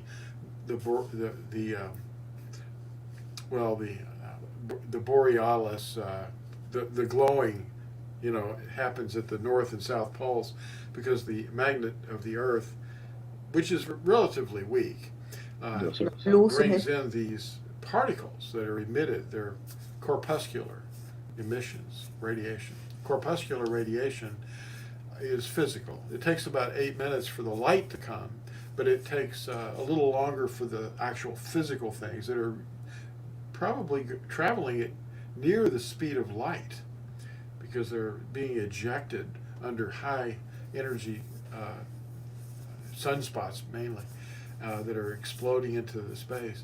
But a super flare would be lethal, and most of the people on the Earth would die. I don't doubt that that's probably going to be involved, but the inhabitants of the Earth are going to be burned, according to Yeshayahu 24, because they broke the everlasting covenant, the Ten Commandments. Kings are supposed to carry these with them and read them every day. And that's at Deuteronomy 17, verses 14 through 20. Yes, Tad? Oh, I just wanted to mention, because Mark asked if Yeshayahu 24 mentioned the sun. And it does, but only in one spot in the very last verse. And it says, "And the moon shall blush, and the sun shall be ashamed, for Yahuwah Sabaoth shall reign on Mount Sion and in Jerusalem, and before his elders in esteem."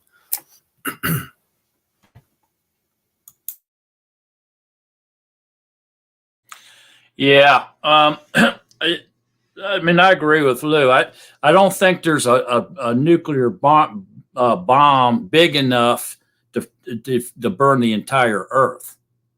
So it almost has to be the sun, because if we read 6, it says, "Therefore a curse shall consume the Eretz," consume it, "and those who dwell in it be punished. Therefore the inhabitants of the Eretz shall be burned, and few men shall be left." So it would take 1,000 nuclear weapons, man, to do the whole Earth like that. So it almost has to be a larger source. And the only larger source that I can think of would be the sun. So I agree with Lou. I think it really points to a supernova type deal, really. But like I said, man, that doesn't mean we're not going to experience nuclear warfare in the World War III and in Armageddon. It sounds like the Samson option And Israel is telling us, yes, there's going to be nuclear weapons detonated. You know, the Samson option, right, Lou? Can you explain that a little bit? The Samson option? Yeah, the Samson option, I have a video on that that would probably be a good thing to look at. It's on Torah Institute's channel, and it's called the Samson option. And what that is, it's a nuclear deterrent plan that's in effect right now for Israel. That Israel is the third most powerful army or air force or whatever force, military force on the planet, and they have an option in place right now that if they're attacked to where they're not going to recover, then they will burn everything around them. And that's where there's a prophet that talks about that when Jerusalem is attacked, that the surrounding nations will be like sheaves in a fire. And I saw that correlation immediately. And I go into great detail explaining how and when that would be useful or used by the state of Israel. The state of Israel is not necessarily Yisrael. That they are part of it, but they're the mindset of them is a fleshly mindset. It's not spiritual. And they're not supposed to be in the land, and they know it. But they are. And they were gathered there by the United Nations. They were given the opportunity to move there. The Council on Foreign Relations created the United Nations because the League of Nations had failed, because the United States wouldn't join. And then in 1947, I believe, the CFR established the United Nations. And then in 1948, their first act was to bring the Yahudim from everywhere in the world to gather back into that land again. And then they were planning on doing the final solution, which would be to allow the Arabs to come in. And on Yom Kippur, they did. They attacked them as soon as they became a nation in the eyes of men. And they tried to annihilate them completely. And that was the plan, to annihilate all of them once and for all. But it failed because Yahuwah was with them. And on Yom Kippur, they were attacked. And they drove all of the attackers, the Arabs, back from all the surrounding nations. And, the Arab nations that attacked them. So they've set in place this Samson option. You should watch that video.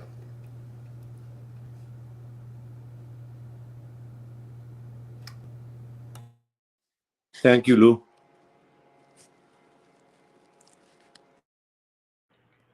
Yeah, has anybody noticed the water drying up across the world in different places? It's like a sign, it goes along with the earth burning up, and man is not going to be able to find water to even put a fire out. You got lakes drying up. You got reservoirs drying up. You mean in all the countries around the world? I haven't heard of this, AJ. Well, especially over here, you got a lot of rivers, lakes that's drying up. Pretty soon, where they have that big dam, the Hoover Dam, is going to go out because it's no water. It's just about, well, it's running below where the machines can pump it up. That's why they had a fire in one of those turbine engines, because it was just spinning and nothing coming through it. All these lakes are drying up. People don't even see the warning that's coming. The lakes are drying up. Look at the fires over in England. They have fires over there we ain't even heard about before. And the fire is just coming. And I agree with Lou and Mark that the There's not enough nuclear bombs to burn the whole earth up. Yah is going to do it. He's going to do it with the sun that he put up in the greater light that he put up in the heavens. And if the atmosphere melts, we're going to drop dead anyway because there won't be no air. Don't matter. We might not feel nothing.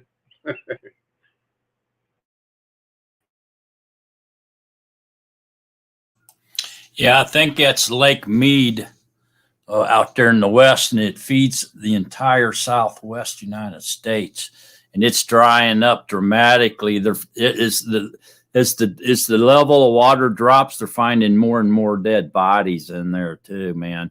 I mean, look it up. It's horrible looking. Lake Mead. Look at the difference between how low it is to how it was before.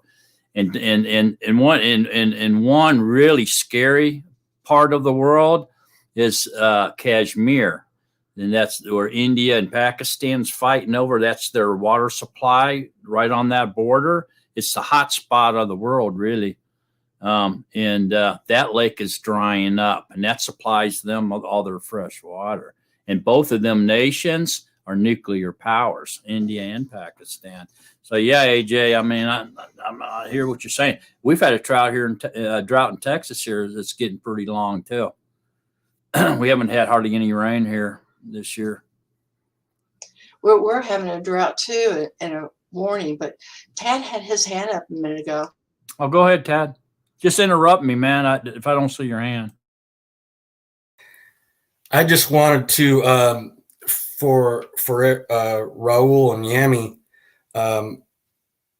confirm what Lou was talking about when he said that there was a prophet that talked about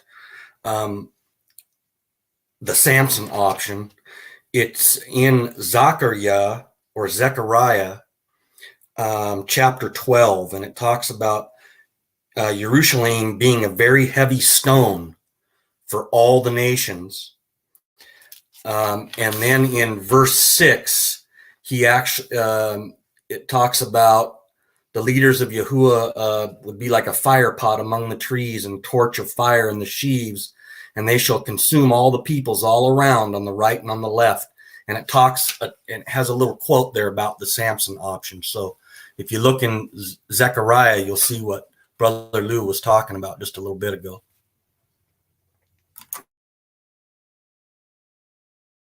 Where was that at in Zechariah, Tad? Zechariah what?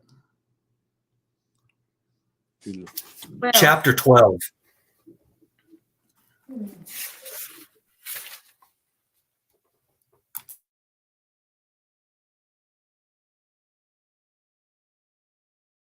Yeah, it's almost like Israel, the land that's over there right now, is going to be pinned against the wall. Okay.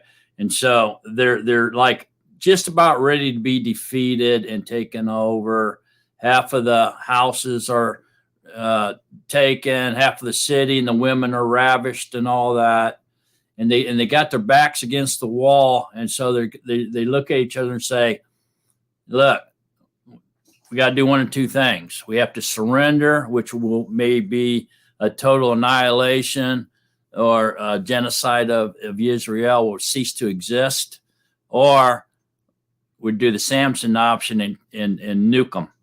And it may take us out with them, but it's better than wiping Israel off the map and genocide in our race, And so they choose the Samson option. But what's really interesting was that what Lou brought up, a few months back, that Yahuwah is going to come down and shield the blast, and so that doesn't destroy the Israel people. It only destroys the army of Hashatan. He's going to shield them with his hand or a dome or some effect. And I can't remember where that's at, Lou, but do you remember, Lou? Can you elaborate on that a little bit? I don't recall exactly where that's at. I can't recall either, but I could find it real quick, I think. And go ahead and try to find it. I think when we were studying Revelations that you brought that up. And I read that and I said, wow, yeah, that's actually written in scripture. So go ahead, Tad. That is in the exact same chapter I just gave you in Zechariah, just farther down. In Zechariah 12:8, it says, "In that yom, Yahuwah shall shield the inhabitants of Jerusalem, and the feeble among them in that yom shall be like Daud, and the house of Daud like Elohim, like the messenger of Yahuwah before them."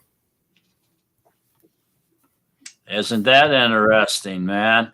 So they're going to do the Samson option, thinking they're just going to better to do just wipe themselves out than go back to being scattered, right, and losing the land again. So they take the Samson option, and here comes Yahusha and shields them so that they're not affected by the nuclear blast. That's amazing to me. Lou, you got anything to elaborate with that? Yeah, that's what I recall, Zechariah or Zechariah 12. And it says also in there, I think, that the least of them will be like Daud. And that would be a formidable person to go up against, because he's the giant killer. And it says something about the army of Yahuwah will be, Israel, will be like Elohim himself. And that's, you can't go up against Yahuwah. You're just no matter how big your army is, millions of people could come up and it would he just stopped thinking about him, and they drop dead. But the blood is going to go deep. When that day comes, there's going to be a deep pool of blood in the streets.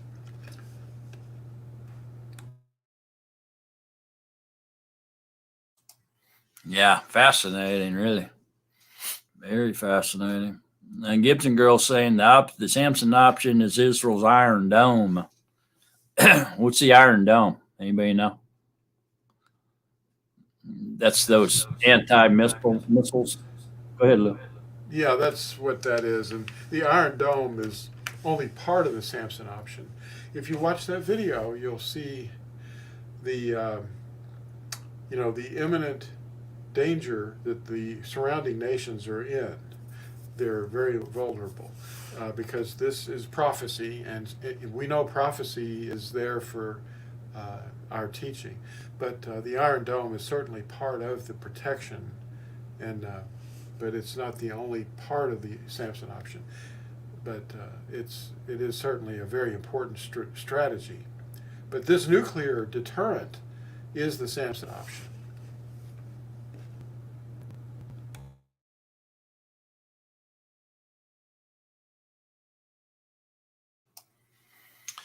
Okay. Anybody else got anything? Any questions, comments, concerns? Want to bring anything up? Talk about anything at all?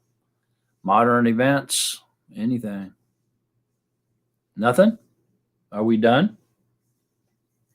This is a very interesting conversation after our study here. It really took off. So enjoyed it, man. So I guess we'll say adios at this point, y'all, and see you next week, right? And don't forget to watch Lou's little videos a couple times a week and Lou White Live, man. The more that you hang out with Natsarim, the more closer you get to Yahuwah. Go ahead, Ro. Lou, I'm guessing you want to take us out and closing comment and priestly blessing, sir?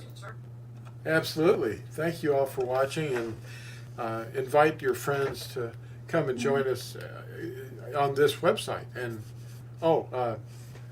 yeah, we're ready for the blessing. Okay.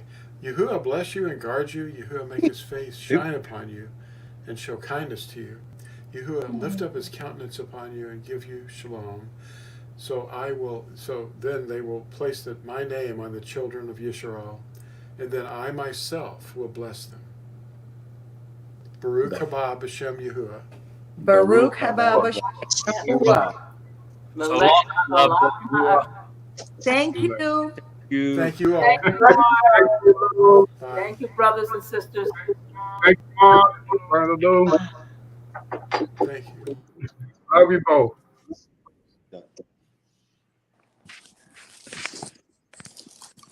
Yo estoy como la chichi.